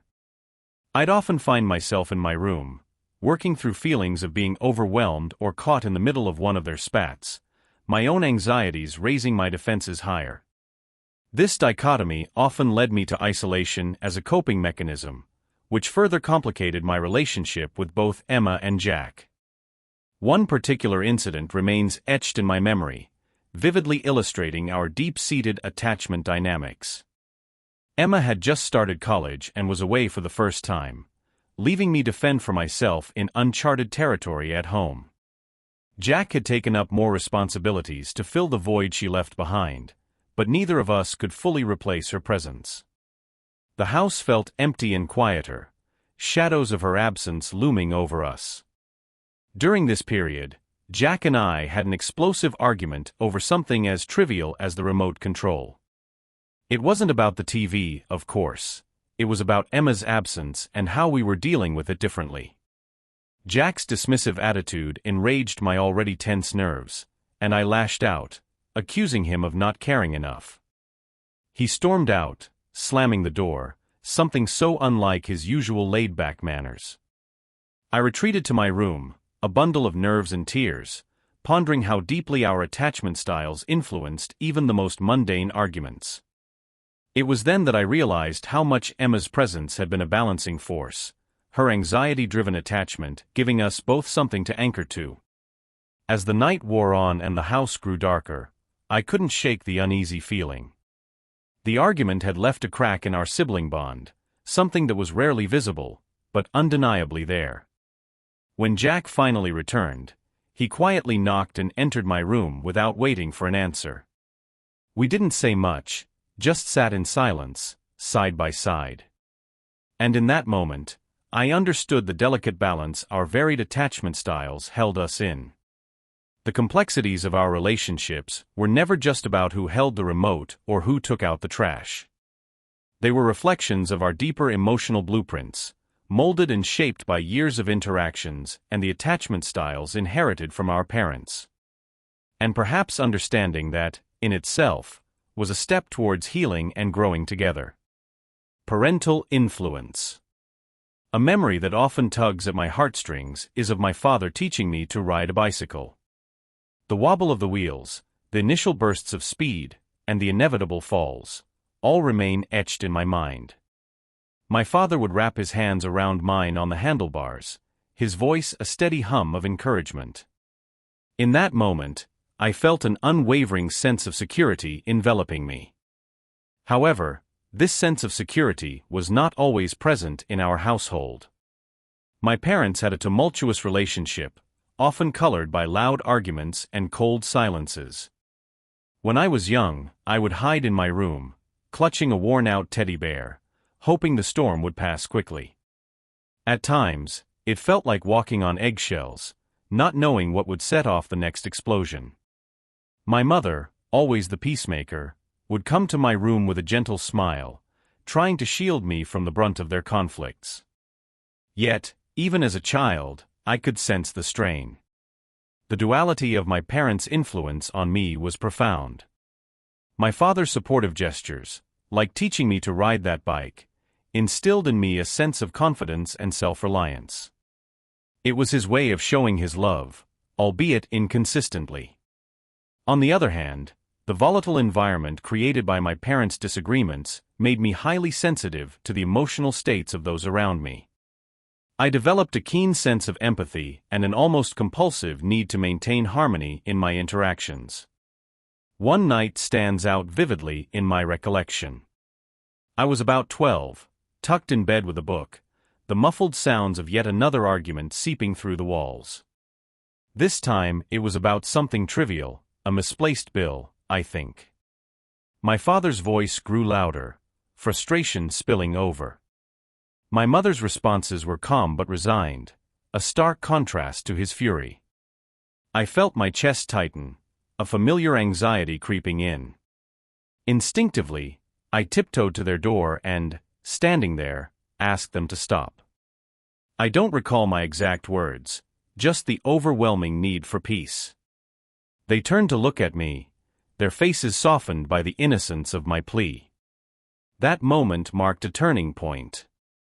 My parents realized the powerful impact their actions had on me. They began seeking help, and though not perfect, the storm started to subside. Over time, they learned healthier ways to communicate, and our home became a more stable environment. Their willingness to change for my sake has had a lasting influence on me. These experiences have shaped my approach to relationships profoundly. I am deeply aware of the emotional climates I create and maintain in my life, striving for the balance my younger self so desperately sought. I have carried both the lessons of those turbulent years and the tender moments of connection with me, continuously forging my path with the knowledge that even in the face of chaos, there is the potential for change and growth. As I reflect on my upbringing, the complexities of my parents' influence become evident. Each interaction, whether filled with love or conflict, carved a significant mark on my psyche. The way they navigated their flaws, ultimately striving to better themselves, has taught me the importance of resilience and adaptability in life. Family therapy and healing. The therapist's office was bathed in the soft, amber glow of late afternoon light filtering through sheer curtains. There we sat, scattered across a pair of oversized couches, like disconnected islands in a sea that used to be our familial bond. My mother fidgeted with the hem of her blouse, while Dad stared aimlessly, his eyes betraying a weariness that no amount of rest seemed to alleviate. My younger sister, Lily, toggled nervously between phases of withdrawn silence and bursts of impatient tapping on her phone. Each of us lost in our world, yet tethered to the same stormy core of unresolved tension. Dr. Green, our calm and observant therapist, eventually broke the silence. "Let's talk about attachment," she said, looking at each of us meaningfully. Attachment felt like a foreign word, yet somehow too familiar. I remembered learning about it in a psych class, but never did I associate it with us, as if it was always a story about someone else's life, not our own fragmented household. Attachment issues, Dr. Green explained, often root themselves in early family dynamics and later bloom into misunderstandings and hurt. How parents relate to their children and to each other can set the stage for how these children perceive relationships as they grow. She looked at my parents first. "This starts with you too." Mom's eyes welled up with tears, the unshed droplets reflecting a history of unresolved pain. "I've always tried to be there for the kids," she murmured, her voice quaking with unspoken regret. "But it feels like no matter what I do, it's never enough." "It's not about trying more, but trying differently," Dr. Green replied gently. Dad nodded but didn't speak, his silence a language we all understood too well. He was there, yet not truly present, always lost in his world, far from our reach. Dr. Green then turned to Lily and me. Tell me about your experiences growing up. Were there moments you felt particularly connected or disconnected from your parents? I hesitated before speaking up. When Mom wasn't working late or Dad wasn't locked away in his study, there were good times. But those moments became fewer as we grew older. They drifted apart, and so did we. Lily finally raised her eyes from her phone, her voice tinged with impatience and sadness. It always felt like we were just there, you know? Like extras in their play. Dr. Green leaned back in her chair, allowing her words to sink in. Family therapy is a journey, not a quick fix. We begin by recognizing these patterns and understanding that attachment is not about physical presence alone, but emotional availability. Week by week, session after session, we started digging deeper. We learned to unpack the emotional baggage we carried, and slowly, the guarded walls we built began to crack. Dr. Green used techniques like role-playing to allow us to voice our inner child's fears and desires. I experienced a profound breakthrough when I vocalized my feelings of abandonment and heard, for the first time in decades, my parents' acknowledgement and apology. One evening, after another emotionally draining session, I found Dad attempting to engage in a hobby we used to share, woodworking. We crafted a birdhouse together in silence, yet there was a palpable understanding between us now. It was as if each nail driven into the wood was mending a small crack in the fissure that had divided us. As we neared the end of our therapeutic course, an undeniable shift had begun to take root within our family. We were far from perfect, and old habits didn't dissolve overnight, but the lines of communication were slowly reopening. We found ourselves not just coexisting, but striving to be co-creators of a healthier dynamic. Dr. Green's parting advice resonated deeply with me. Healing is an ongoing process. Remember, it's about progress, not perfection. Her words served as a guiding star, a reminder that while the past can inform our present, it doesn't have to dictate our future. One particularly poignant family dinner, Lily shared a joke she had heard at school, and we all laughed, a genuine, heartwarming sound that I realized had been missing for far too long. For the first time in a long time, the table felt less like a battlefield and more like a sanctuary. And that, I believe, is where true healing begins. Chapter 8: Impact of Trauma on Attachment. Abuse and Neglect. Growing up, I always felt an emptiness I couldn't quite put into words. My mother held a beauty only shadowed by the chill that cloaked her every interaction. Early on, I learned that hugs were not meant for me and that words, when spoken, could crush more than nurture. I remember, as clear as daylight, the quiet sting of her dismissals. Her disinterest wasn't loud or violent. It was insidious, creeping into my very being and setting the foundation for what I believed I deserved from the world. My friend Jamie had a different kind of story. His father was larger than life, his presence dominating even when he wasn't in the room. Jamie would flinch at the sound of a raised voice, his eyes revealing stories his lips never dared to share. The day he finally opened up to me, the words poured out like venom. The neglect was different, loud and imposing. His father's disdain was palpable, his punishments physical and frequent. Jamie and I found a strange kinship in our shared scars, though their origins differed.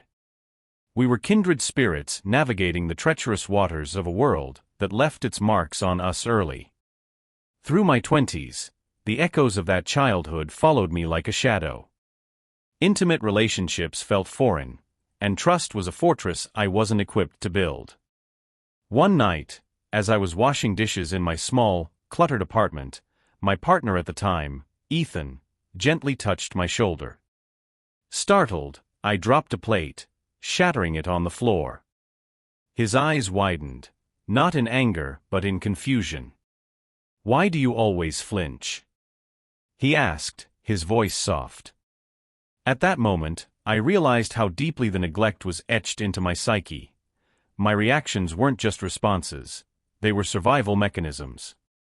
Ethan helped me begin the painful journey of understanding the depth of my wounds. I spent countless hours in therapy, like peeling layers off an onion, revealing tears beneath each one. I came across others too. A woman in her 50s recalling how her mother's constant verbal barrage left her questioning every decision she ever made. A man in his 30s fighting through flashbacks of a home where silence was the safest sound. Their stories were different yet vividly familiar. The children I mentor now come to me with eyes that have seen too much and hearts that ache for the simplest forms of affection. I recognize their hesitations, their mistrust, and their sadness. It's a daily reminder of how crucial it is to break these cycles. I see Jamie in the boys who struggle to believe they are worthy of kindness. I see my younger self in the girls who shy away from praise, expecting the sting of a backhanded comment instead. I've learned that healing isn't a straight path, but a weaving journey through unpredictable terrains. The scars left by abuse and neglect don't vanish. They fade and sometimes flare up without warning. But in acknowledging and addressing them, we take the power away from those who inflicted them and reclaim it for ourselves. I hope by sharing our stories, we offer a beacon to those still wandering through their darkness, an affirmation that healing, no matter how elusive, is always within reach. The echoes of trauma still resonate, but now they are accompanied by the harmonies of resilience, the melodies of newfound trust, and the symphonies of self-love. Every day is a step forward, not just for me but for every soul battered by neglect and abuse. Together, we forge paths of hope, rewriting narratives that once seemed set in stone. Loss and separation. I remember the exact moment it all changed. The day seemed ordinary, the sky a pale blue above the bustling streets of our small town. But when the phone rang and the somber voice on the other end carried news that hit with the force of a tidal wave, I was forever altered. My hands went cold, and the world around me lost its vibrancy.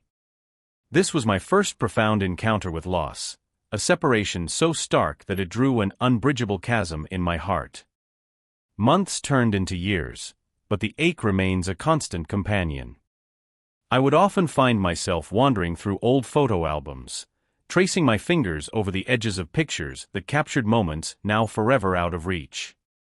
Each image was a fragment of a life that once seemed indestructible. Everywhere I turned, reminders of what was lost confronted me, etching a mosaic of grief upon my soul. In those initial days of sorrow, the world around me felt remarkably insensitive to my pain. People carried on with their routines, laughter echoed from sidewalk cafes, and the seasons changed as they always had. Yet, I'd watch from the windows of my solitude, feeling like a spectator in a play set in a world parallel to my own. The joy that enveloped others appeared foreign, unattainable. My heart was tethered to loss, and it was a struggle to break free. Isolation became a defense mechanism, a cocoon in which I could dissect and understand my grief in private. Friends and family attempted to bridge the gap, their efforts kind but often misplaced. They suggested distractions, outings, and new hobbies, none of which filled the hollow space left by separation. Attachment had formed deep roots, and wrenching it away left bleeding wounds. Acceptance did not come easily, and it certainly did not rush in to fill the void. However, life, with its relentless forward motion, drags one along even when the heart resists. Over time, I began to comprehend that attachment to loss was also preventing new attachments, new opportunities for growth and connection. With each passing day, the pain dulled slightly. It was not that the memories faded, but that they found a gentler place within me, one that allowed room for new experiences. The most transformative revelation came during a quiet afternoon. I stumbled upon an old letter, its edges worn and its ink slightly faded. It was a correspondence from a dear friend who had moved away many years prior. In it, they spoke about their own story of loss and the unexpected strength that emerged from embracing the pain rather than avoiding it. Their resilience ignited a spark within me. If they could find light amidst their darkness, so could I. Slowly, I started to re-engage with the world. I returned to my favorite coffee shop, revisited old haunts, and reconnected with familiar faces.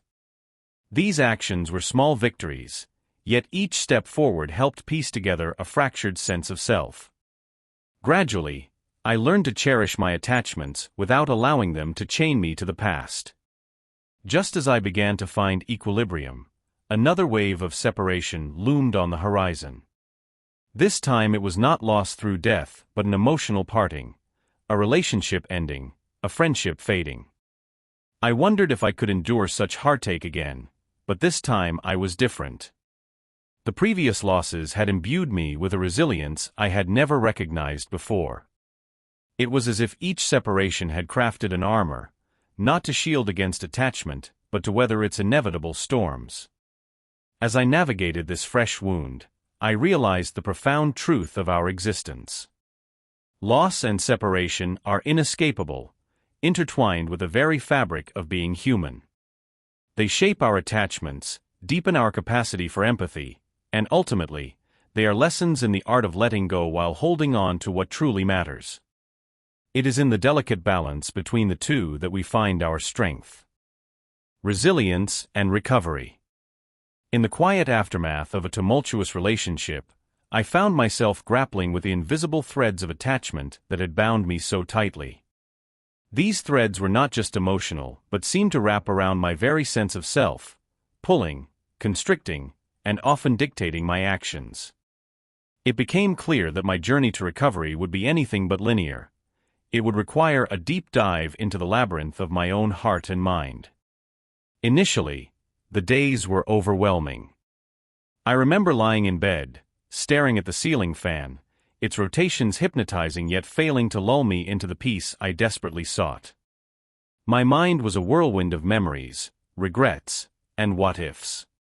The first milestone in my path to resilience was acceptance, accepting that it was okay to feel lost, to grieve the sense of security that had vanished.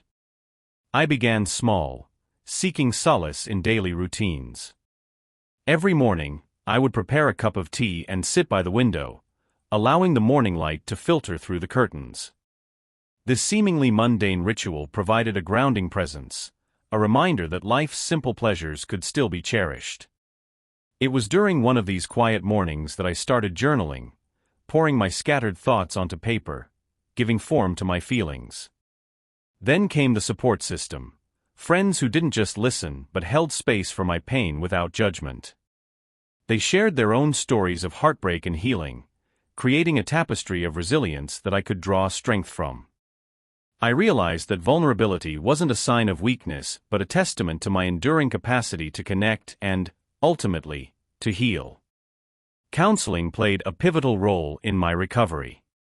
The sessions served as a mirror, reflecting aspects of my psyche that I had long ignored. There were moments of revelation, understanding how past relationships had left their indelible marks on my subconscious.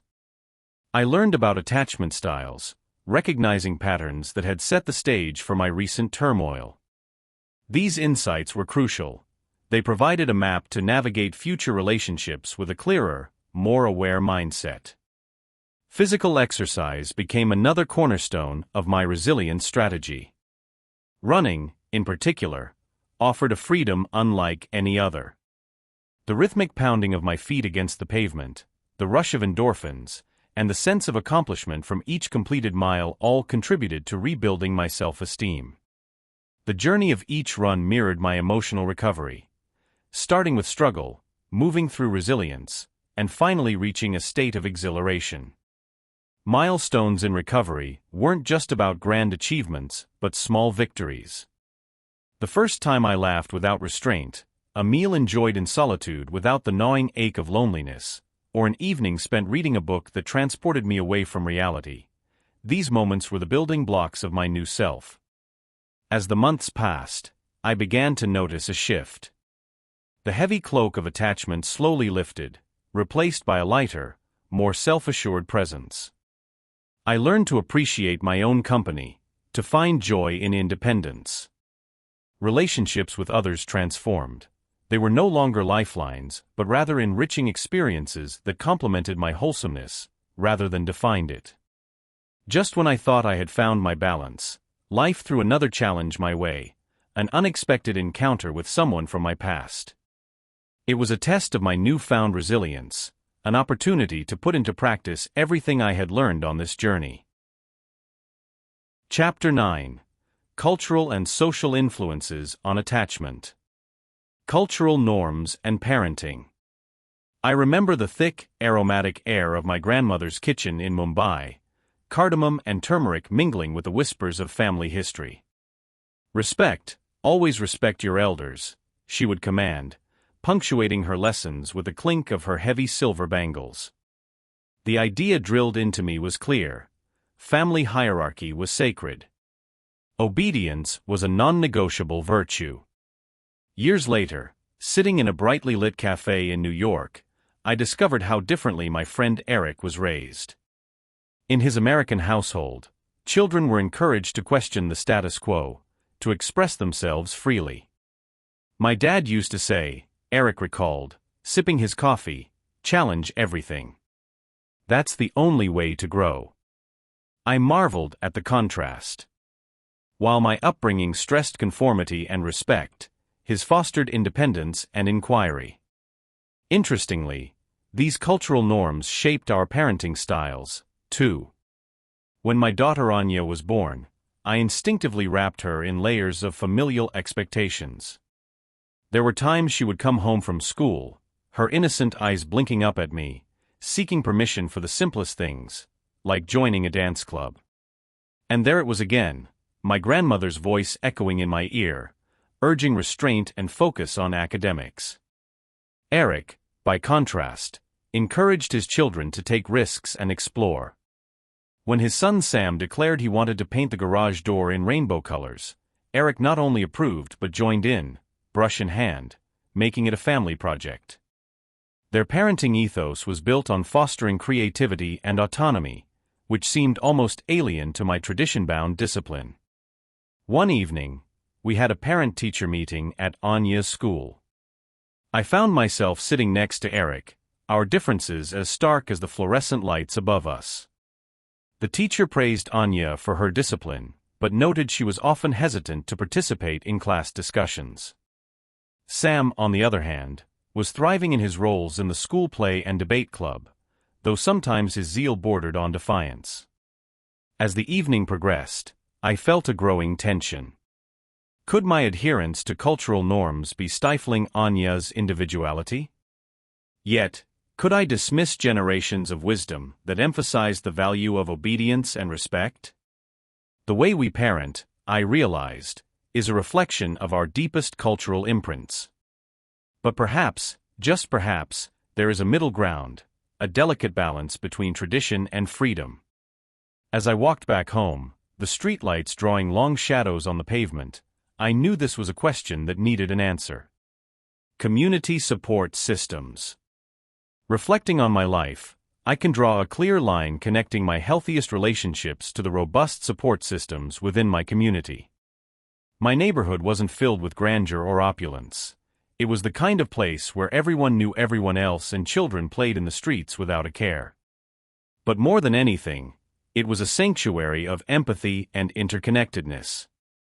Take Mrs. Thompson, for example, the elderly woman who lived across the street. Every summer, she would host a small garden party, inviting kids and adults alike. Her backyard was a sprawling little paradise where laughter echoed through the air. She had this way of listening that made you feel truly heard and understood. I remember one particular summer. I was about 11 years old and dealing with the confusion and anxiety of my parents arguing more often than usual. Mrs. Thompson noticed my somber mood and pulled me aside, giving me gardening tasks as we talked. I can't recall her exact words, but the way she engaged with me, drawing out my worries and assuring me that everything would be okay, was immensely comforting. It was like stepping into an oasis of calm in the midst of a storm. Then there's Mr. Chong, who ran the local grocery store. He had an uncanny ability to remember everyone's favorite items and would keep special treats aside for the kids. Growing up, I always found solace in those little gestures. One winter, when our family was struggling financially due to my father losing his job, Mr. Chong discreetly allowed us to take groceries on credit. He never made us feel ashamed, and his trust in us enhanced our own self-worth.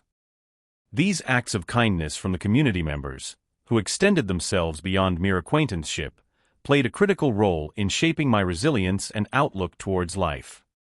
Moving into adult life, I noticed how these early forms of support translated into stronger relationships and a greater sense of belonging wherever I went. The emotional fortifications built during my youth allowed me to foster meaningful attachments even in new and unfamiliar environments. During my first year in college, the stress of new academic challenges and social circles weighed heavily on me. The words and actions from my childhood still echoed in my mind, reminding me that support could be found, or even forged, no matter where you are. In my professional life as well, the impact of community support became evident.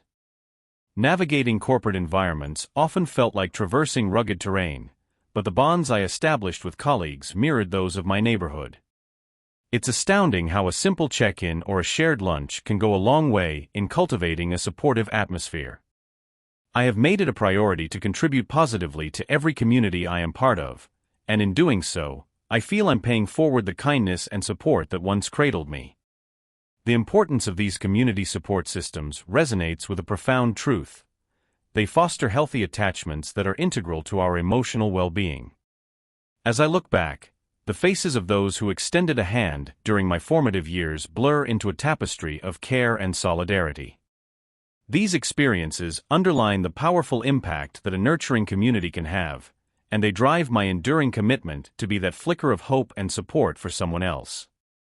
Intersectionality and attachment.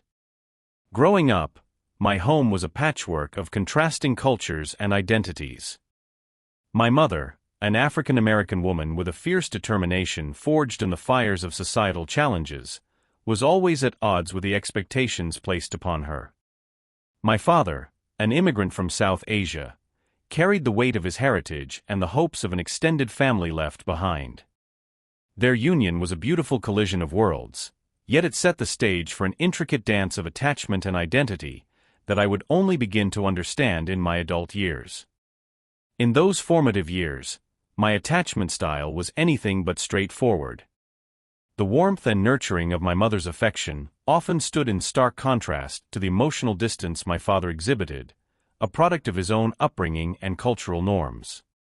It's no surprise that I developed an anxious ambivalent attachment style, constantly swinging between craving emotional closeness and fearing abandonment. These personal dynamics didn't exist in a vacuum. They were exacerbated by societal factors that pressed on us from all sides.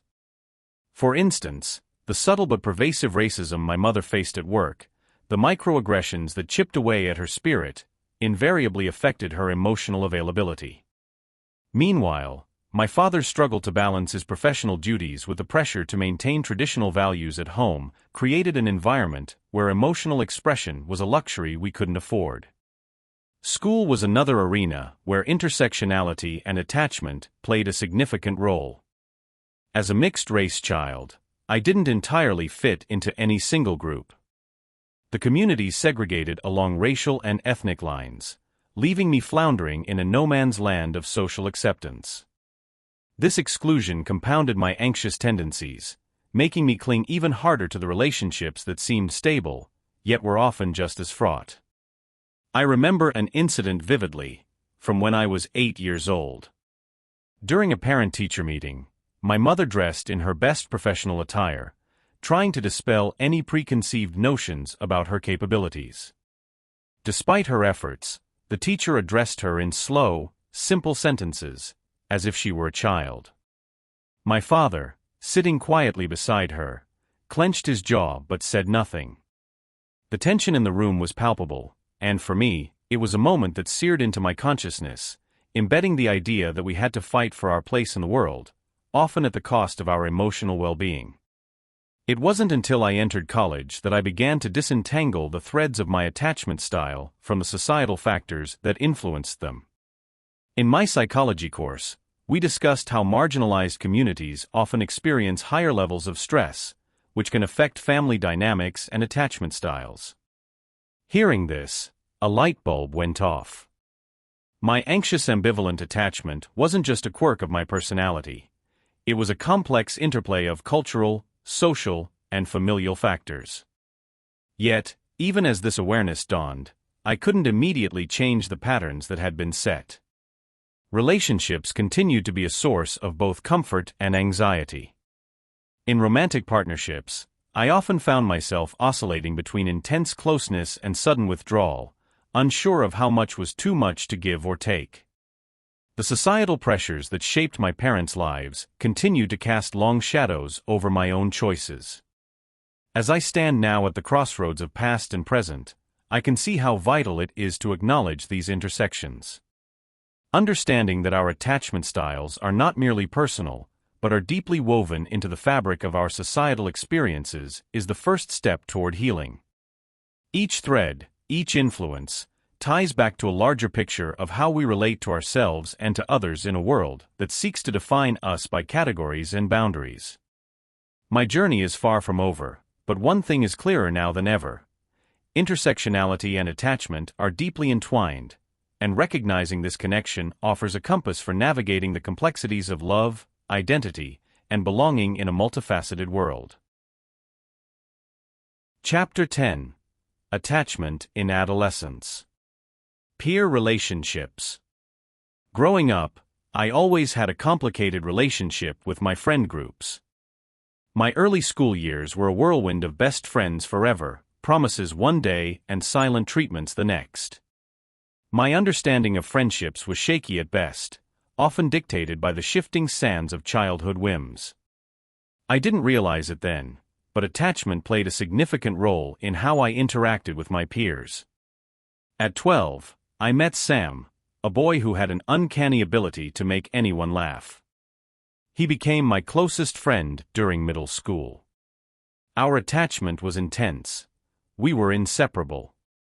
We shared secrets, did homework together, and stayed up late talking about everything from video games to our crushes. It felt like the perfect friendship, but as time went by, I began to notice how dependent I had become on his validation. One incident stands out vividly. We were at my place, preparing for a big presentation. Sam seemed distant, barely talking to me.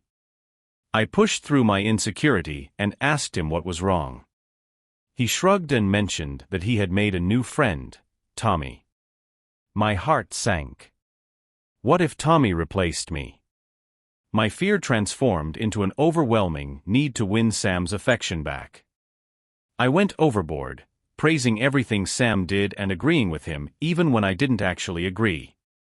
This behavior only drove Sam further away. In high school, I became friends with a group of girls who seemed much more mature. They taught me that friendships are built on mutual respect and trust, not dependency. I particularly connected with Lisa, who had a knack for understanding emotions. She noticed my nervousness in social situations and often took the first step to include me in conversations. Lisa's kindness was a revelation. It showed me the possibility of a balanced friendship. Yet, the lessons didn't fully sink in. During college, I gravitated towards a clique that was the epitome of popularity.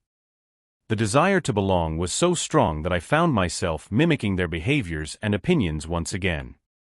This cycle of trying to fit in and losing a sense of genuine connection repeated itself until I finally realized that my attachment style needed reevaluation. It took years, but I learned to foster secure attachments in friendships. I started to appreciate the value of give and take, allowing myself to be vulnerable without fearing rejection. I began to see that true friends accept you for who you are, imperfections and all. Stories of others struggling with similar issues helped me immensely. They reminded me that it's okay to feel uncertain and flawed, because that's what makes us human. Now, when I look at my circle of friends, I see a tapestry of bonds woven through shared experiences and mutual support. My friendship with Sam has endured, becoming a cherished connection that doesn't rely solely on validation. We've grown up, and so have our interactions. I also keep in touch with Lisa, who remains a beacon of emotional intelligence in my life. Peer relationships are intricate and layered, influenced by our early attachments and personal growth. As I reflect on the trials and triumphs of my own social life, I see how these bonds have shaped my identity. It's this journey, not always smooth, but always enlightening, that underscores the importance of nurturing healthy friendships. Identity formation. Identity is a fascinating and complex construct. In my journey of self-discovery, I've come to realize that who I am today is deeply influenced by the attachments I have formed throughout my life. The connections we make with others serve as mirrors, reflecting versions of ourselves back to us, allowing us to recognize and understand the multifaceted aspects of our identity. One of my earliest memories is holding my mother's hand while she read me bedtime stories. The warmth and security of her presence provided a foundation for my sense of self. Those moments weren't merely about the tales of distant lands and mythical beings. They were about the bond being formed, a deeper understanding of trust and love. Through her affectionate guidance, I learned the importance of empathy, kindness, and human connection, traits that became core pillars of my identity. As I grew older, my circle of attachment widened. Friendships became a testing ground for different facets of my emerging self. I recall a particular friendship with Emma, a girl from my neighborhood. Emma was fearless, something I admired yet couldn't quite emulate. Our bond was a dance of contrasts. Her daring spirit gave me courage, while my contemplative nature grounded her. Through Emma, I explored the more adventurous side of my identity, discovering the thrill of taking risks and stepping out of my comfort zone. However, it wasn't always smooth sailing. My relationship with my first mentor, Mr. Thompson, was filled with both inspiration and tension. He was a man of high standards, never one to sugarcoat criticism. At first, I struggled under his stern gaze, feeling inadequate and questioning my abilities. But over time, his tough love became a pivot, pushing me to strive for excellence and resilience. His challenging demeanor and unwavering belief in my potential helped forge a strong work ethic and a perseverance that I still carry today. In college, my attachments diversified even more, extending to intellectual and ideological realms. I met people who challenged my beliefs and values, forcing me to reevaluate and sometimes even overhaul my existing paradigms. There was Alex, a passionate activist who introduced me to the world of social justice. Through heated debates and collaborative projects, my understanding of identity expanded to include not just personal attributes, but also social responsibilities and the importance of advocacy. Romantic relationships, too, played a crucial role in shaping my identity.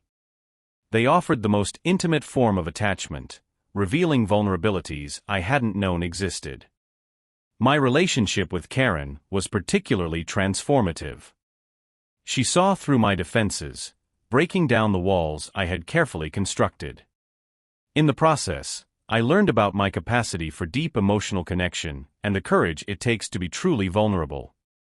The heartbreak when we parted ways taught me resilience and the importance of self-love, crucial elements of my identity that I might not have discovered otherwise. The journey of identity formation is ongoing, a mosaic that continues to evolve with each new attachment and experience. Each connection, whether fleeting or enduring, leaves an indelible mark, contributing to the ever-changing tapestry of who we are. As I reflect on these relationships, I realize that identity is not a static destination but a dynamic process, constantly refined by the people we encounter and the bonds we form. It is in these attachments that I have found the most profound and transformative lessons about who I am and who I aspire to be. Navigating transitions. Life transitions are as inevitable as the setting sun, casting shadows of uncertainty and moments of self-discovery. I found that our ability to navigate these transitions often hinges on something called attachment styles, that curious cocktail of early life experiences that molds our emotional responses. Reflecting on my own life's twists and turns, I see how my attachment style has played both hero and villain in my story. The first significant transition I can recall was leaving home for college. At 18, I was a blend of excitement and trepidation, armed with newfound freedom yet tethered by a deep-seated fear of the unknown. It was then that I first glimpsed the true nature of my attachment style, the anxiety that nestled within me, whispering that being out there, away from my family, was stepping into a void of potential rejection and loneliness. Despite my worries, I managed to build friendships, though they were often marked by a hyper-awareness of abandonment. I'd overthink every pause in conversation, every delayed text, interpreting them as signs that I'd be cast aside. It wasn't until much later that I realized this was the anxious attachment at play, a specter of my childhood fears of being left behind. Years later, in the wake of my first serious relationship ending, I was thrust into another transition. The breakup was not just with a person, but with an idea of a future I'd meticulously crafted in my mind. My immediate response was an all-consuming need to reconnect, to fix what was broken. This manifested in late-night messages, desperate attempts at reconciliation, and sinking feelings of rejection that echoed those college days. It was another painful reminder of the anxious attachment's tenacity. However, it wasn't all despair. Transitioning from these emotional low points forced introspection and growth. Therapy became a guiding light, helping me understand the roots of my attachment anxieties. I learned the term earned secure, which describes moving towards healthier attachment behaviors despite past insecurities. It was akin to learning to swim after thrashing in the waves for so long. In my last major transition, leaving a well-paying but soul-crushing job to pursue writing full-time, I felt a mix of liberation and terror. My secure attachment side, now nurtured through years of self-reflection and therapy, gave me the courage to leap. Yet, the anxious whispers still lingered, questioning my choices. They were quieter now, more subdued, but ever-present. I've come to understand that navigating transitions isn't about erasing these deep-seated attachment patterns, but learning to recognize and manage them. Each transition, no matter how turbulent, offers a chance to unpack another layer of emotional complexity. It's a constant dance, sometimes graceful, sometimes clumsy, but always moving towards understanding. And in that dance, I've found resilience and a deeper connection with myself. Chapter 11. The Science of Attachment. Neurobiology and Attachment. Walking through the quiet halls of the neonatal ward, I couldn't help but reflect on the delicate balance of attachment. It was here, amidst the beeping machines and the hushed whispers of hopeful parents, that one could truly see the primal force of connection at work. The look in a mother's eyes as she held her newborn, the synchrony of their heartbeats, it all spoke to something ancient and profound. Neurobiology shows us that this bond is not merely emotional, but deeply rooted in our brain's wiring. Oxytocin, often dubbed the love hormone, plays a pivotal role. It's released in large quantities during childbirth and lactation, fostering a potent sense of closeness and affection. But oxytocin isn't the whole story. Neurotransmitters like dopamine and endorphins also weave into this tapestry, creating a sense of joy and reward that encourages caregivers to invest in their offspring. In my own life, I've felt the invisible threads of attachment pull me towards those I care for. I remember the first time I held my niece. She was a tiny, wriggling cluster of potential, and as I cradled her in my arms, a wave of protectiveness washed over me. It was more than just being related by blood, it was a deep-seated neurobiological response. My brain was likely flooded with oxytocin, enhancing the bond one felt almost instantly. This intersection of emotion and biology was fascinating to experience firsthand. However, attachment isn't solely the domain of parents and infants. It extends to all our significant relationships. Friendships, romantic partnerships, even our bonds with pets are underpinned by similar neurobiological processes. I think back to my college years and the friends who became my surrogate family. We were drawn together by shared experiences and mutual support, our brains rewarding us for the connection with bursts of dopamine, reinforcing the patterns of our friendships.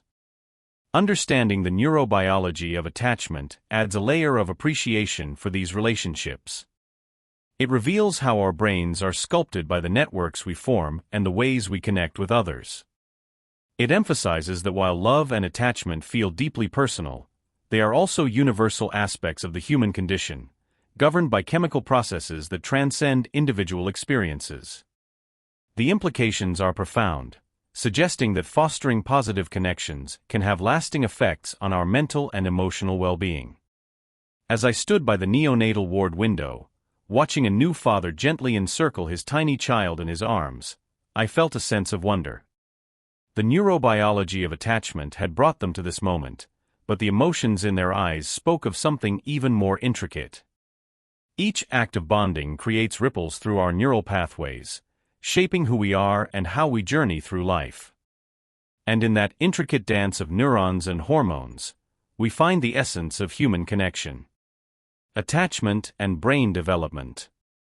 One crisp autumn afternoon, I sat in a cozy coffee shop, savoring my latte while catching up with Sarah, a dear friend from college. She began sharing stories about her twin boys, Ethan and Noah, now bubbly 3-year-olds. As she described their different temperaments and interactions, it became evidently clear how their attachment experiences were intricately influencing their brain development. Sarah recounted how Ethan always sought comfort in her embrace during moments of distress, his little fingers wrapping tightly around hers. She could see his sense of security blossoming with each cuddle and murmur of reassurance. On the other hand, Noah exhibited more independence but, paradoxically, also showed signs of increased anxiety when faced with unfamiliar situations. It was intriguing to witness firsthand how closely tied their early attachment experiences were to their developing neural pathways. Years back, in a developmental psychology course, I had learned about the critical role of attachment in shaping the brain's architecture. Neural connections formed not just from genetic codes, but from consistent, nurturing interactions. The brain, particularly during infancy, is highly plastic, crafting and pruning neural circuits based on experiences of security and affection. Dr. Susan, an expert in child neuroscience, once shared a compelling anecdote during a seminar. She spoke about a case where a child named Lily, who had faced early neglect, struggled with emotional regulation. Her brain scans revealed underdeveloped areas related to empathy and self-control. However, with intervention focusing on building a stable attachment with her new caregivers, Lily's brain showed remarkable changes over time, emphasizing the incredible resilience and adaptability of the young brain. Reflecting on Sarah's boys, I couldn't help but marvel at how everyday interactions were quietly sculpting their future selves. I saw the same patterns in my own life. My bond with my parents, especially my mother's calming presence during my childhood fears, had woven a tapestry of security and courage within me. This attachment, I realized, had not only shaped my personality, but also the very fabric of my brain. As our conversation continued, Sarah expressed her worries about getting everything right. I reassured her, saying the science of attachment and brain development isn't about perfection but presence. The goal isn't flawless parenting but fostering an environment where children feel heard, valued, and loved, allowing their brains to develop pathways for resilience and emotional health. Sarah's smile broadened with relief. Looking at her boys from across the table, I sensed a serene confidence enveloping her, the same mental and emotional growth that meaningful attachment brings to young minds. Witnessing this dynamic interplay between attachment and brain development in real-life scenarios provided a profound understanding. Security in human relationships forms the bedrock of a vibrant, adaptable, and thriving brain. Impact of secure attachments. Sitting by the fireplace, I often find myself reflecting on the early relationships that shaped who I am.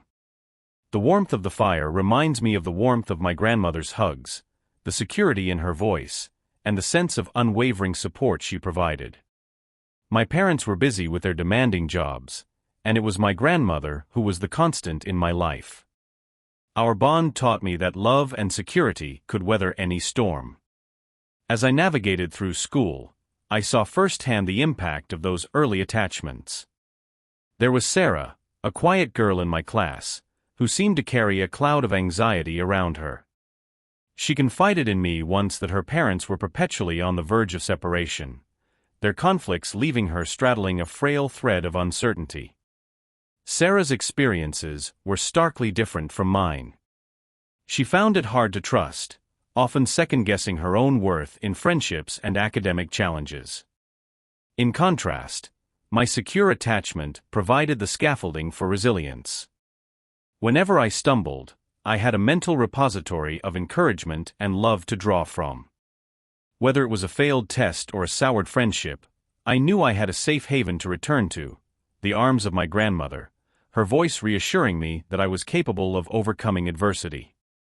This inner confidence propelled me to take risks, to embrace challenges with the certainty that even failure was a stepping stone. My story is not unique.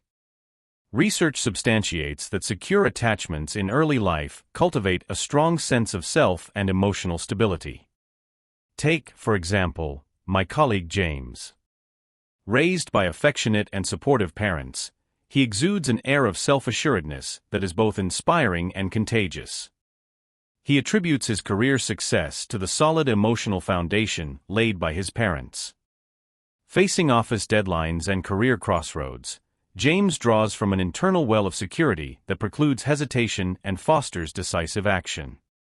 In vulnerable moments, he recalls his parents' encouragement, their belief in him becoming his own belief in himself. However, everything I believed about secure attachments was put to the test when I became a parent myself. With the birth of my daughter, Emma, I was thrust into the unfamiliar territory of providing the same unwavering support that I had once received. Night after sleepless night, I questioned whether I was capable of being the anchor she needed. I would often find myself whispering to her stories of my grandmother, hoping that my voice would imbue the same comfort and security that once cradled me. As Emma grew, it became evident that our bond was fortifying her. Her fearless exploration of the world around her, her willingness to make friends and embrace new experiences, served as living proof of the power of secure attachments. Watching her navigate the complexities of childhood with a confident smile and an open heart invigorates me, reminding me daily of the critical role these early bonds play in shaping our lives. Over the years, I've come to appreciate that secure attachments are not merely about emotional safety. They are the bedrock of our interpersonal relationships and our inner resilience. They enable us to build bridges rather than walls, to face life's uncertainties with the assurance that we are not alone. The ripples of these early bonds extend far beyond childhood, shaping us into adults who can love deeply, trust openly, and live fully. Reflecting on my journey and the stories of those around me, it's clear that secure attachments are a priceless gift. They are the unseen threads that weave strength into the fabric of our lives, fostering connections, and nurturing our ability to thrive in an unpredictable world. And as Emma takes her first steps into her own independent world, I hold on to the hope that the secure attachment we've built will be her guiding light, just as my grandmother's love has been mine. Chapter 12. My Personal Reflections on Attachment. Unpacking my own attachment history. I sat by the window, the gentle hum of the city just beyond the glass, reflecting on the many relationships that had graced my life. From my childhood friendships to my tumultuous romances, each connection painted a stroke on the canvas of my attachment style. The consistency, or lack thereof, in my close bonds had left indelible marks on my psyche. Growing up, my parents were the epitome of the busy bees, their love more practical than affectionate. My mother's hugs were often fleeting, as if timed, while my father's attention was a scarce resource I competed for with his demanding career. One vivid memory stands out. When I was 6, I broke my arm attempting to swing higher and higher on the rusty old playground set. My father, with his usual stern expression, rushed me to the hospital, but I yearned for that soothing embrace, the verbal comfort that never came. Instead, the silence in the car felt like an unspoken reprimand for my recklessness. This sense of emotional distance manifested in my early friendships. I remember Karen from 4th grade, the girl with the brightest smile who could befriend anyone. She chose me to be her best friend, and I basked in her unwavering attention. However, when she moved away, I felt a painful void, as if a part of me had been packed into her moving boxes, never to return. This loss solidified my belief that people would inevitably leave, and self-reliance became my shield against future heartaches. My teenage years brought romance into the equation, adding a new dimension to my attachment history. Mark, my high school sweetheart, was the first boy to hold my hand and whisper promises of forever. His attention was intoxicating, and I clung to it desperately, fearing its departure. This fear of abandonment made me clingy and insecure, traits that Mark eventually grew weary of. Our breakup felt like a validation of my deepest fears, that I was difficult to love. In college, I met a series of Marks and Karens. Each relationship, whether platonic or romantic, added layers to my understanding of attachment. I oscillated between extremes, sometimes fiercely independent, convincing myself I didn't need anyone, and at other times, overwhelmingly dependent, craving constant reassurance. It was a turbulent dance, and I realized much later that the roots of my insecurity traced back to those early family dynamics and formative experiences. It wasn't until I stumbled upon the concept of attachment styles in a psychology course that the pieces began to fit together. The theories of secure, anxious, avoidant, and disorganized attachment styles felt like a roadmap to understanding myself. I started dissecting my past with a clinical curiosity, correlating behaviors and patterns to the attachment theories I was learning.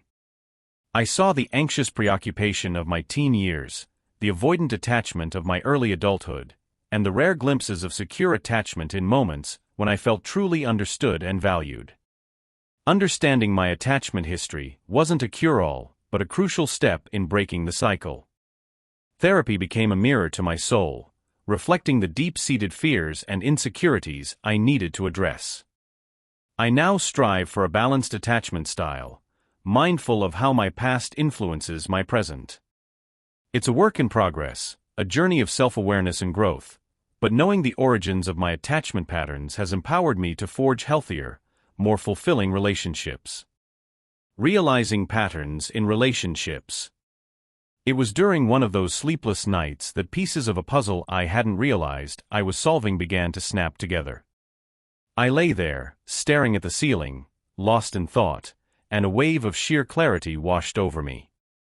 Memories of past relationships surfaced, moments of joy and pain, exhilarating highs and devastating lows. I saw patterns. Patterns where before there had only been a chaotic blur of emotions and decisions. I thought back to my relationship with Emma.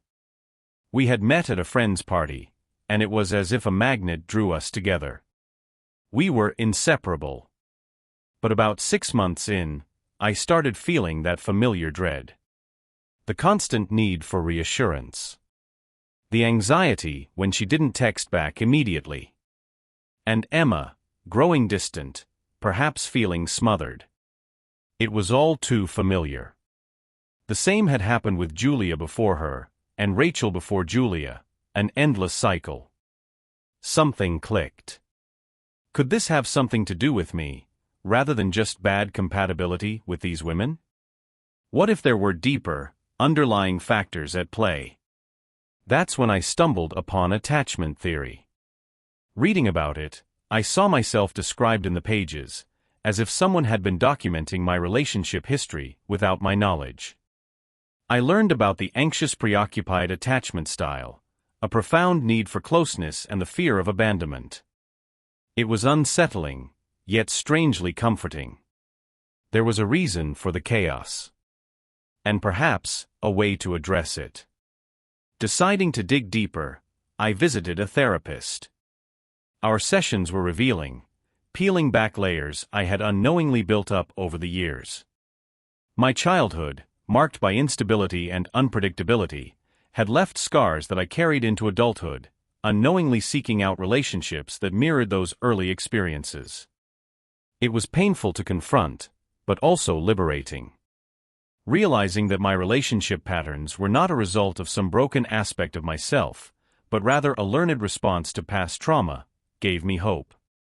With this newfound awareness, I began to approach relationships differently. Instead of being driven by an unconscious compulsion to recreate past dynamics, I started to actively seek healthier connections. It wasn't easy. The old patterns had deep roots, and there were times when it felt like 2 steps forward, 1 step back. But I persevered. One evening, as I sat across from Sarah at our favorite cafe, I noticed the difference. There was a sense of ease and security between us. I wasn't on edge, waiting for the other shoe to drop. It was a stark contrast to my past. Sarah's presence felt like home, not because it was familiar in a chaotic sense, but because it was genuinely nurturing and peaceful. The realization was profound. I had the power to change my narrative, to break free from the chains of my past. And as we held hands across the table, I allowed myself to imagine a future unburdened by old patterns, filled instead with the promise of healthy, fulfilling love. Journey towards healing. The cafe on Maple Street had always been a sanctuary for me. Nestled in a quiet corner of the city, its rustic charm and the comforting aroma of freshly brewed coffee provided an ideal backdrop for introspection. This was where I often found myself, seated at a weathered oak table, reflecting on the labyrinthine complexities of my emotional world. One rainy afternoon, as the droplets danced on the window panes, I found myself lost in thought. It had been a tumultuous year, marked by the revelations of old, deep-seated attachment wounds. Memories of disappointments and unfulfilled expectations crowded my mind, echoes of a past I had long tried to bury. What struck me most was how these unresolved feelings shaped my present interactions and relationships. It was like a hidden script that dictated my behaviors, fears, and emotional responses. Realizing this was both enlightening and daunting, the path toward healing was one I had to tread carefully yet courageously. During one of my many visits to the cafe, I met Elena, a therapist with a kind smile and a disarming presence. With her help, I began to navigate the murky waters of my past. Her approach was gentle yet incisive. She guided me to confront my wounds and grief, redefining my understanding of love and attachment. She introduced me to practices of mindfulness and self-compassion. It was through these exercises that I learned to hold space for my pain rather than react to it. I began journaling, writing letters to my younger self, letters of forgiveness and acceptance. They became a testament to my resilience and a chronicle of my soul's renaissance. One particularly transformative experience occurred during an emotional breakthrough at a therapy session. Elena's words struck a chord: "You are enough just as you are." That simple yet profound affirmation unraveled years of self-doubt and longing for external validation. Tears flowed freely, but they were tears of release and healing. As weeks turned into months, I found myself becoming more attuned to my needs and boundaries. I embraced the concepts of stillness and solitude as foundations for genuine self-discovery. Relationships around me began to shift.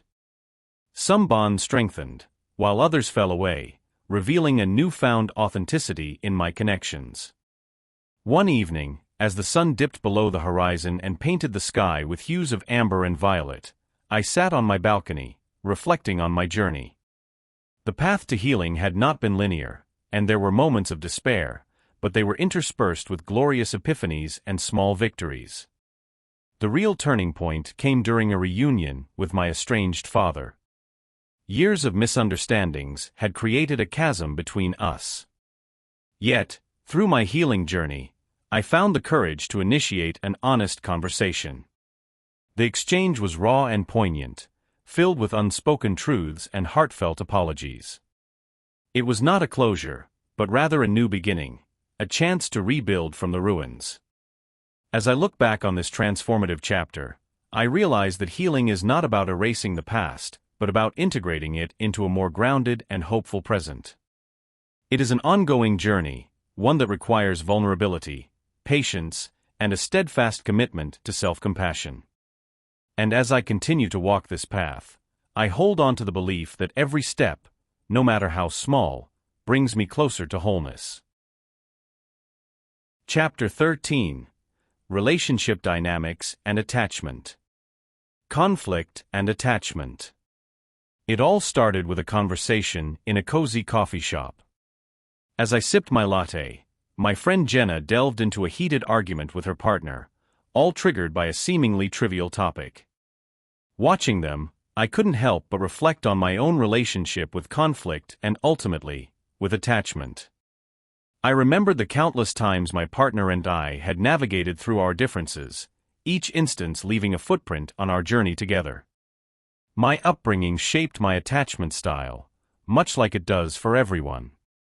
With parents who oscillated between overprotectiveness and emotional distance, I developed what psychologists call an anxious attachment style. In relationships, this manifested as a crippling fear of abandonment. The slightest misunderstanding could ignite my worst fears, making conflict resolution exceptionally challenging. I vividly recall a disagreement I had with my partner about a year ago. It started with a late-night phone call that he couldn't take, which spiraled into nights of unsettling silence and mutual resentment. The root of the issue was not the missed call, but my deep-seated fear that his unavailability indicated a lack of care.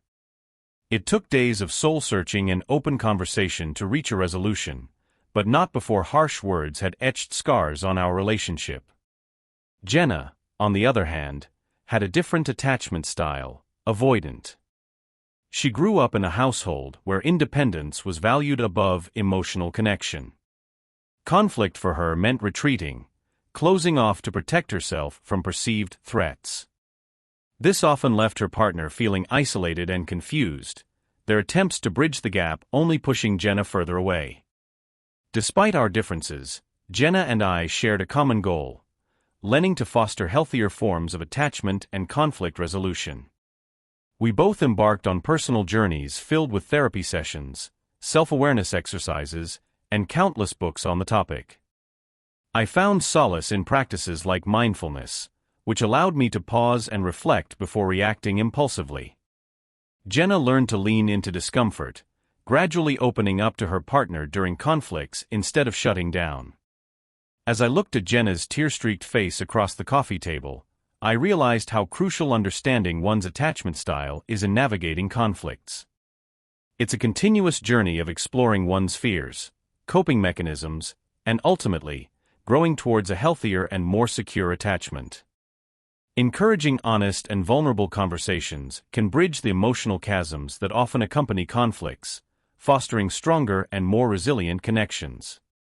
The journey isn't easy, and the scars may never fully fade, but each step taken towards understanding and adapting can transform conflicts into opportunities for growth and deeper attachment.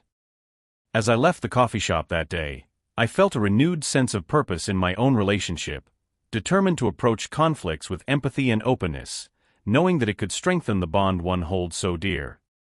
Intimacy and vulnerability. Intimacy, to me, felt like standing bare on a stage, without a script, under a spotlight. Vulnerability, on the other hand, was having the audience see through the layers I'd meticulously pieced together over the years. The essence of genuine intimacy and vulnerability is akin to a tightly choreographed dance, both partners relying on an unspoken trust to guide each step, to lean in when needed, to fall without fear of hitting the floor hard. One personal experience that encapsulates this dance comes to mind. A few years ago, I met someone who seemed to defy every boundary I had ever constructed. Let's call her Mia. She was warmth personified, with an authenticity that drew me in like a moth to a flame. Our conversations began innocently enough, but as time progressed, words became windows into our souls, allowing glimpses into fears, dreams, and scars long hidden. Mia had a way of coaxing out my buried truths. On a particularly brisk autumn evening, we sat by the lake, its surface mirroring the crimson sunset. I shared a deeply personal story about the loss of an old friend. It was a wound I had not dared to touch, yet in her presence, the words flowed like a river breaking free from its dam. She listened, her eyes shimmering with empathy, never once interrupting. When I finished, she simply held my hand, a gesture so simple yet profound, bridging the gap between us. In those silent moments, the attachment between us grew stronger. It was as if revealing my vulnerability had fortified the intimacy we shared rather than weakening it. Mia confessed her struggles with trust, how past betrayals had left her skeptical. Our mutual openness became a sanctuary, a space where two flawed individuals found not only solace but a deeper connection. This experience taught me a valuable lesson. Attachment, formed through shared vulnerability, can transform intimacy into something enduring. It's like tending to a fragile plant. Every admission of fear or pain acts as water, nurturing the roots. Over time, these moments of raw honesty blossom into a resilient bond that weathers life's storms. Understanding how attachment influences our ability to be intimate and vulnerable requires examining our past. Childhood experiences, familial relationships, and formative events sculpt our attachment styles. For instance, those with secure attachments often find it easier to be open, as their foundation was built on trust and consistency. Conversely, those with anxious or avoidant attachments might struggle, always torn between yearning for closeness and fearing the pain it might bring. I've seen this dynamic play out in various relationships, not just romantic ones. In friendships, at work, even in familial bonds, the way we navigate intimacy and vulnerability is often a reflection of our attachment blueprint. Recognizing this pattern in oneself is the first step towards rewriting it, approaching relationships with a heightened awareness, willing to take calculated risks, and understanding that intimacy isn't the absence of vulnerability, but its embrace. As I continued my journey with Mia, the dance of intimacy and vulnerability became second nature. There were missteps, moments where the rhythm faltered, but each stumble only made us more attuned to each other's needs. The ultimate beauty of this dance lies in its imperfection. It's the willingness to fall and rise together that cements the connection. Our attachment styles are not set in stone. With conscious effort, patience, and the right partner by your side, intimacy can transcend fear. It's about finding that one person, or even a few, with whom you can share not just your triumphs, but also your darkest nights, safe in the knowledge that they will still be there come morning.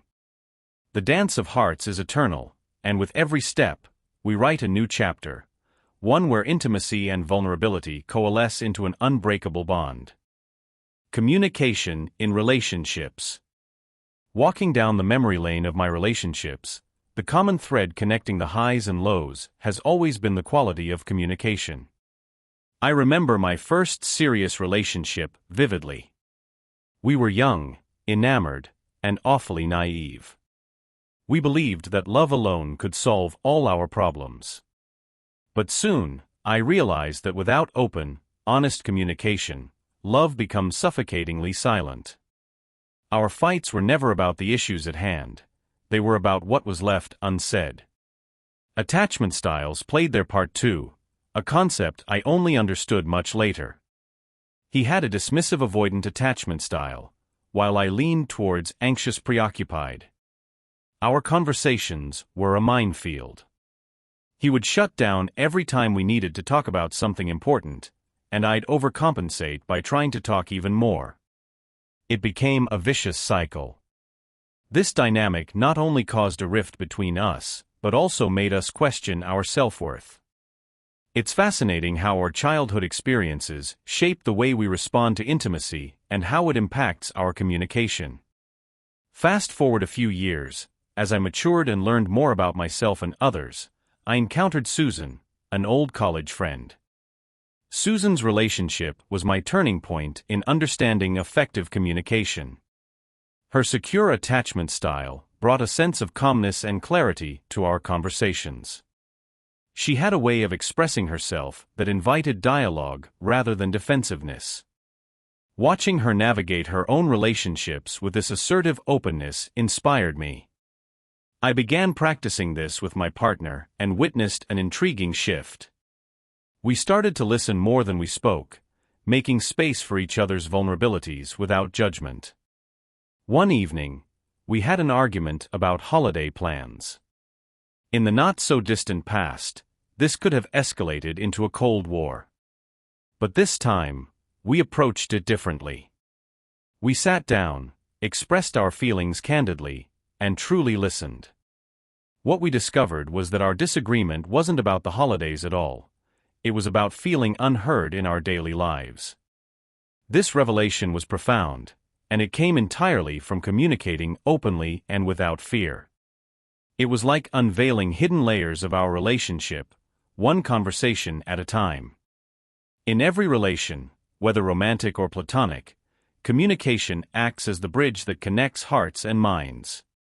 Without it, even the strongest bonds fray. As we continued to evolve in our relationship, I found myself increasingly fascinated by how certain phrases and tones could either build or break trust. One night, a particularly tense conversation about future plans could have ended disastrously.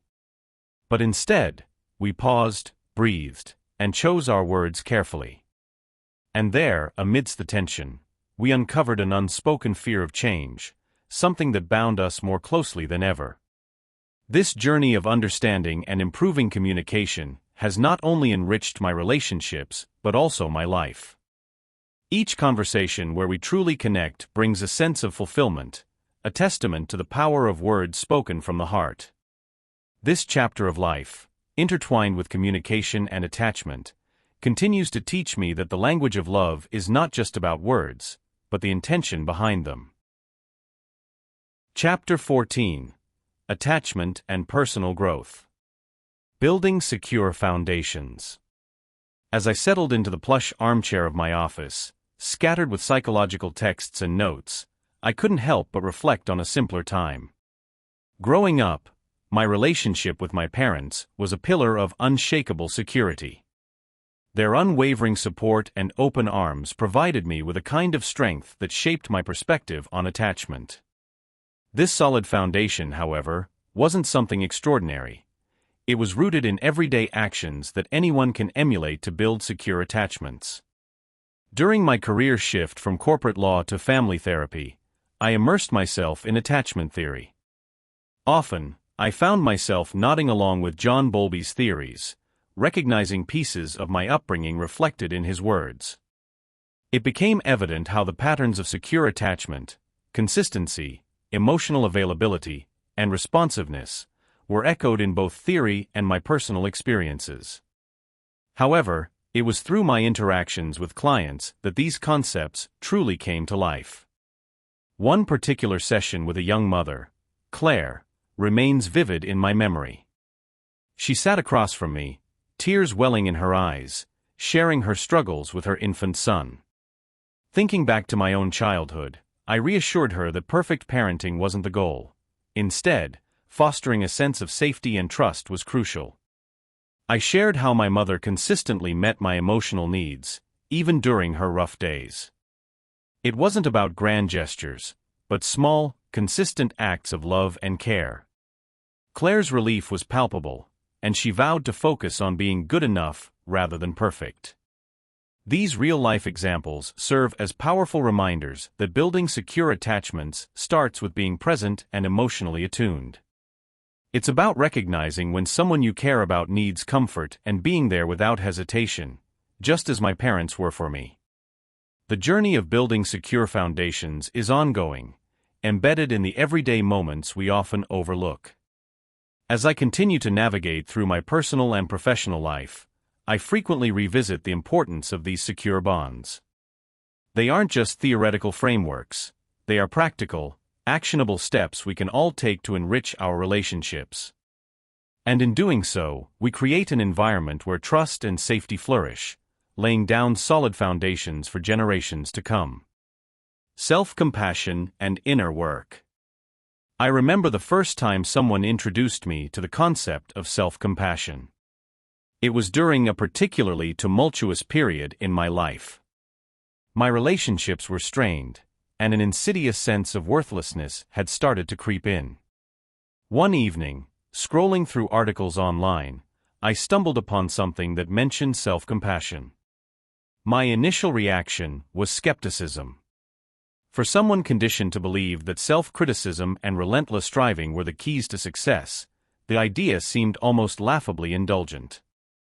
The turning point came during one night, alone in my small apartment, surrounded by the echoes of unresolved arguments and fragmented memories of my childhood. I began reading about attachment wounds, the emotional scars left from early relationships that shape how we connect with others. It was like a veil lifting from my eyes. The constant craving for approval, the fear of abandonment, the deep-seated belief that I was fundamentally unworthy, all started to make sense. Through tears, I tried an exercise I had read about. I closed my eyes, placed a hand over my heart, and said aloud, "It's okay to feel this way. You are worthy of love and kindness." It felt awkward, almost ridiculous. But a part of me, the part that had been aching for acknowledgement and tenderness, started to thaw. Slowly, I began integrating self-compassion into my daily life. I allowed myself to make mistakes without harsh judgment, to rest when I was exhausted, and to speak to myself with the same kindness I would offer a friend. The change wasn't immediate, nor was it linear. There were days when my inner critic screamed louder than any kind voice within me could. But over time, the wounds began to heal. By confronting my pain with compassion rather than avoidance or self-flagellation, I started to build a more secure sense of self. The relationships around me began to change as well, becoming healthier and more genuine. It's still a journey, one that requires ongoing inner work.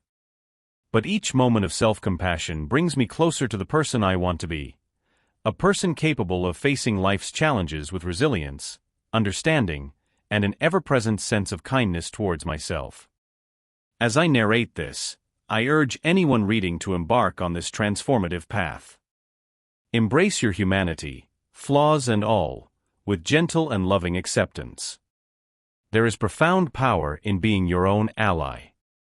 The tension between self-compassion and self-criticism often feels like a tightrope. One moment of imbalance can swing you back into familiar patterns of doubt and fear. Yet, with each step taken, the rope steadies, offering a burgeoning sense of confidence and peace. And so, we continue, one kind word at a time, towards healing. Living authentically. It was a chilly evening when I first realized the importance of living authentically. I was sitting on a park bench, watching the leaves fall, and contemplating the relationships in my life. I had always strived to be someone who adapted to others' expectations, thinking it would bring me closer to them. But instead, I found myself feeling more distant and unsure of who I truly was. Opening up to authenticity wasn't easy. It was a gradual process, a series of small, significant steps. I remember a conversation with an old friend, Jamie, who I hadn't seen in years. He had always been one to speak his mind, unfiltered and genuine. At first, I was taken aback by his candor. But I soon found that it made our interactions richer, deeper. He didn't shy away from his feelings or try to hide his imperfections, and it fostered a secure bond between us that hadn't existed before. Encouraged by my experience with Jamie, I decided to test this newfound approach in other relationships. I began with my family. Growing up, I had always felt a pressure to meet certain expectations, to be the perfect daughter. One day, during a heated argument with my mother, I chose to express my true feelings instead of what I thought she wanted to hear. It was terrifying. But that moment of vulnerability led to a more honest conversation than we had ever had. My mother, surprised but understanding, opened up about her own struggles and fears, which I had never known about. This shift towards authenticity started to permeate other areas of my life as well. At work, I stopped pretending to agree with everything my boss said and began to voice my own ideas and concerns. Although it was intimidating at first, it soon became clear that this honesty earned me greater respect and trust from my colleagues. They appreciated my transparency, and it led to more collaborative and innovative solutions. One of the most profound lessons came from a seemingly insignificant interaction. I met a young woman named Clara at a coffee shop one morning. She was visibly upset, and normally, I would have simply offered a superficial platitude and moved on. But instead, I chose to be authentic. I shared a brief, heartfelt story of my own struggles and let her know she wasn't alone. Her response was immediate and deeply grateful. That brief connection with Clara underscored the immense value of authenticity in creating secure, meaningful attachments, even with strangers. Living authentically, I learned, isn't just about being honest with others, it's about being honest with oneself. It's about tearing down the walls we've built to protect ourselves and allowing our true selves to be seen. This vulnerability creates a fertile ground for trust and genuine connections to flourish. The journey to living authentically is ongoing and often challenging. It requires courage and a willingness to face uncertainty. But the rewards, the deep and secure attachments that form as a result, are immeasurable. They bring a richness to life that far exceeds the comfort of conformity. Chapter 15: The Future of Attachment Research. Evolution of Attachment Theory. As I sat in the quiet corner of my living room, sipping on a cup of tea, I couldn't help but reflect on the journey that has been my evolving understanding of attachment theory. This exploration began many years ago, during my time as a university student, when I first stumbled upon the concepts introduced by John Bowlby. Little did I know that this seemingly simple theory would come to shape my perspectives on human relationships in profound ways. Attachment theory, at its core, is about the bonds we form with those closest to us. Bowlby's original ideas, stemming from his observations of children separated from their primary caregivers during World War II, painted a vivid picture of how these early bonds influence our behavior and emotional responses throughout life. To me, it seemed almost intuitive. We all seek comfort, security, and connection, especially during times of distress. One personal experience stands out clearly in my memory. I remember visiting a close friend who had just given birth to her first child. Watching her cradle her newborn, the infant's tiny fingers grasping her hand with such intensity, I felt a surge of understanding. This was attachment in its purest form. The baby's instinctual need to cling to its mother for safety and warmth mirrored Bowlby's writings perfectly. As time progressed, my curiosity grew. The transition from Bowlby's foundational concepts to Mary Ainsworth's empirical contributions provided a more detailed map of attachment. Her strange situation experiments offered new insights into the different attachment styles, secure, anxious, and avoidant, that I began to recognize in the people around me. The nuances of these categories fascinated me, as I found myself categorizing my relationships and those of my friends and family. For instance, I noticed my own attachment style when dealing with stressful situations. During a particularly challenging period at work, I sought comfort from my partner more often than usual. It was a secure attachment in action. Knowing that someone was there for me provided immense solace. Conversely, I observed colleagues who seemed to withdraw or react with agitation when faced with similar stressors, indicative of avoidant or anxious attachment styles. The latest strides in attachment theory incorporate findings from neuroscience, highlighting how brain development is profoundly influenced by our early attachment experiences. I recently read about research showcasing how secure attachments in childhood can lead to better stress management and healthier relationships in adulthood. This modern perspective solidified my understanding that attachment theory isn't just about our immediate relationships, but also has long-term implications for our overall well-being. Reflecting on my journey with attachment theory, I can't help but feel a deep appreciation for the layers of knowledge and understanding it has afforded me. From the foundational works of Bowlby to the detailed classifications by Ainsworth, and now the integration with neuroscience, attachment theory continues to evolve, as does my comprehension of it. As I finished my tea, the warmth of the mug in my hands grounded me in the present moment.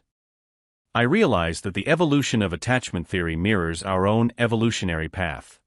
Continuous, complex, and deeply intertwined with our experiences and relationships. And in that thought, I found comfort, knowing that understanding our need for connection is a journey that enriches us all. Implications for therapy and education. Bolting awake in the middle of the night, I was haunted by echoes of a therapy session earlier in the day. There sat Lily, a shy 9-year-old girl with wide, pleading eyes. Her clenched fists and guarded posture told the story her hesitant voice struggled to convey. Working through her school board's burgeoning education system, Lily had wrestled with separation anxiety from an ever-busy mother. Our connection brought to life the theories I'd passionately studied, particularly attachment theory. Attachment theory, a fascinating exploration of human relationships, crept into my mind like the roots of an immense tree. It's astounding how our early bonds with caregivers sculpt our emotional landscapes, shaping how we trust, communicate, and form connections throughout life. The more I lived and breathed these ideas in therapy, the more their implications unraveled in unexpected ways. They weren't just textbook theories, they were the skeleton keys unlocking mysteries in the minds of my clients. In therapy, I could see these attachments or the lack thereof influencing behaviors, fears, and interpersonal skills. Consider Tom, a 35-year-old man grappling with an impending divorce. His relationships bore the scars of a neglectful childhood, manifesting as deep-rooted insecurities and attachment fears. Watching Tom slowly reconstruct the meaning of trust and commitment during our sessions was like observing the gentle flicker of a flame reigniting after a storm. It was not instantaneous, and it took countless sessions, patience, and realigning ingrained perceptions around attachment and intimacy. Extending these theories into education, the classroom transformed from a battleground of test scores into a haven for emotional and intellectual nurturance. Children aren't just blank slates imbibing knowledge, they're deeply affected by the emotional climates fostered in their early years. I often recalled working closely with educators, illustrating how secure student-teacher relationships should be prioritized. Imagine this: a teacher who offered not just academic instruction but a stable presence in a young life. Trusting teachers became pivotal figures, stepping in where familial bonds had faltered. It's where I saw theory morph into tangible moments of connection and growth. Walking the labyrinths of both therapy and educational settings revealed the stark reality: neglecting emotional development stifles potential. When we reframe our approaches to prioritize secure, nurturing relationships, we nourish not just minds but hearts. The profound impact of secure attachments doesn't just linger through childhood, it cascades into adulthood, influencing everything from job satisfaction to interpersonal relationships. Reflecting on my journey with Lily, Tom, and many others, I couldn't ignore the transformative ripple effects of understanding and integrating attachment theory. And just as significantly, the gratification came from watching fragmented lives weave tapestries of resilience, one thread at a time. It reaffirmed my belief that, whether through a therapeutic lens or educational framework, investing in strong, positive relationships was the cornerstone of genuine progress. This realization isn't just professional, it's deeply personal. I find myself more mindful of the attachments in my life, pondering the bonds that shaped me. It's meditative, almost. Transformative theory, when lived, breathes life into our everyday interactions, anchoring us through the tempests we all inevitably face. As I close this chapter, I leave you with an enduring lesson. Our connections carve the essence of who we become. If we heed the whispers of theories that echo through our past, we gain the compass to navigate the future more compassionately, more authentically, one secure attachment at a time. Shaping policies and practices. As I sat on the worn leather couch, I couldn't help but reflect on how far my understanding of attachment theory had come. I had always been fascinated by the intricate dance between caregivers and children, and how these early relationships shape the foundations of our emotional world. Yet, it wasn't until I ventured into the murky waters of policy advocacy that I truly grasped the power of this knowledge. My first true test came during a local council meeting. A proposed policy aimed at cutting funding for early childhood programs was on the table. My heart raced as I looked around the room filled with stoic faces, most of whom had never heard of John Bowlby or Mary Ainsworth, let alone the profound impact of their work. I took a deep breath and began to speak. I recounted a story from one of the child welfare cases I had worked on. It involved a little boy named Samuel who had been bounced from one foster home to another, never staying long enough to form a secure attachment. His behavior was labeled as problematic, and he was struggling in school. But when he finally was placed with a consistent, nurturing caregiver, his transformation was remarkable. This wasn't just Samuel's story. It was a testament to the resilience of human connection and the importance of stable, loving relationships in early development. The room was silent, the kind of silence that buzzes with potential. As I continued, I drew on evidence from studies showing that children who form secure attachments are more likely to grow into well-adjusted adults, capable of healthy relationships and emotional regulation. These weren't just abstract concepts. They had real, tangible implications for public health and safety, educational outcomes, and the overall well-being of our communities. After my presentation, several council members approached me, their expressions softer, more engaged. They asked questions about attachment theory, its relevance, and how it might be integrated into existing policies and programs. This was the opening I needed, a sliver of opportunity to help shape decisions that would benefit countless children and families. Over the following months, I found myself in various forums, schools, social service agencies, and even state legislature sessions, each time equipped with anecdotes and data, urging policymakers to consider the role of attachment in their deliberations. I advocated for training programs for educators and caregivers, for policies that promoted stability and continuity in children's lives, and for preventive measures that addressed issues before they necessitated intervention. One landmark moment was partnering with a local school district to incorporate attachment-based strategies into their behavioral intervention programs. The superintendent was skeptical at first, but agreed to a pilot project.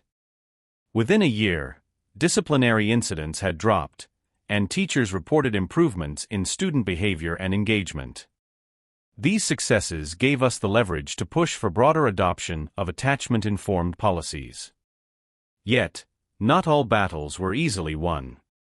There were setbacks and resistance, moments of frustration when bureaucratic inertia seemed insurmountable. But with each small victory, I saw that change was possible. It was a slow, painstaking process, but seeing the shifts in policy and practices, knowing that these changes could foster environments where children felt safe and valued, made it all worth it. As I continue to champion the integration of attachment theory into public policies, I'm reminded of Samuel and many others whose lives could be positively altered through informed, compassionate policymaking. This journey is ongoing, fraught with challenges, but driven by the unwavering belief in the transformative power of human connection. The future, uncertain yet hopeful, lies ahead. With each step, I carry the stories of those who have been impacted by attachment-informed policies, using their voices to pave the way for a more nurturing world. The path is arduous, but the stakes are too high to turn back now. And so, I press on, one policy, one practice, one life at a time. The next council meeting looms. I have my speech ready, evidence in hand. As I enter the room, I feel a familiar rush of anticipation. This is more than a meeting. It's a chance to shape the lives of children and families, to advocate for a world where every child has the opportunity to form secure, loving attachments. This is my mission, and I am resolute in my purpose. The tension builds as I take my seat and wait for my turn to speak. This is it, another pivotal moment where the course of policy could shift towards a brighter, more compassionate future. My heart pounds, but I am ready. As we reach the end of the attachment theory, how childhood affects life, I hope this journey has provided you with a deeper understanding of how our earliest relationships shape who we become. By exploring the roots of attachment, we've uncovered the profound influence that childhood experiences have on our emotional and psychological development. Throughout this audiobook, we delved into the pioneering theories of John Bowlby and Mary Ainsworth, gaining insight into the development of various attachment styles. We've examined how these attachment patterns manifest in both childhood and adulthood, affecting our relationships, emotional well-being, and even our parenting styles. We discussed the importance of secure attachments and their role in fostering security, trust, resilience, and healthy relationships. Conversely, we've explored the challenges posed by insecure attachment patterns and their impact on emotional regulation and interpersonal dynamics. Recognizing and addressing insecure attachments is crucial for personal growth and healing. We've explored therapeutic approaches, self-reflection techniques, and strategies to foster a growth mindset, all aimed at overcoming attachment-related challenges. By understanding family dynamics, the effects of trauma, and the influence of cultural and social factors, we've gained a holistic perspective on attachment development. The science of attachment has shown us the neurobiological underpinnings of our early bonds and their impact on brain development. My personal reflections on attachment, woven throughout this audiobook, underscore the universal relevance of these concepts, providing a relatable narrative for everyone. We also discussed relationship dynamics, conflict resolution, and the role of attachment in fostering intimacy and effective communication. Practical advice on building secure foundations, practicing self-compassion, and living authentically has been provided to promote personal growth and emotional well-being. Looking towards the future, we considered the evolving understanding of attachment theory and its implications for therapy, education, and policymaking. By embracing the principles of attachment theory, we can contribute to creating a more compassionate and connected world.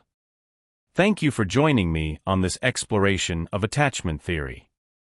May the insights gained from this audiobook inspire you to cultivate secure attachments, foster personal growth, and navigate your relationships with greater empathy and understanding. Remember, our early relationships shape who we are, but our ongoing journey of self-awareness and growth allows us to continuously evolve and thrive.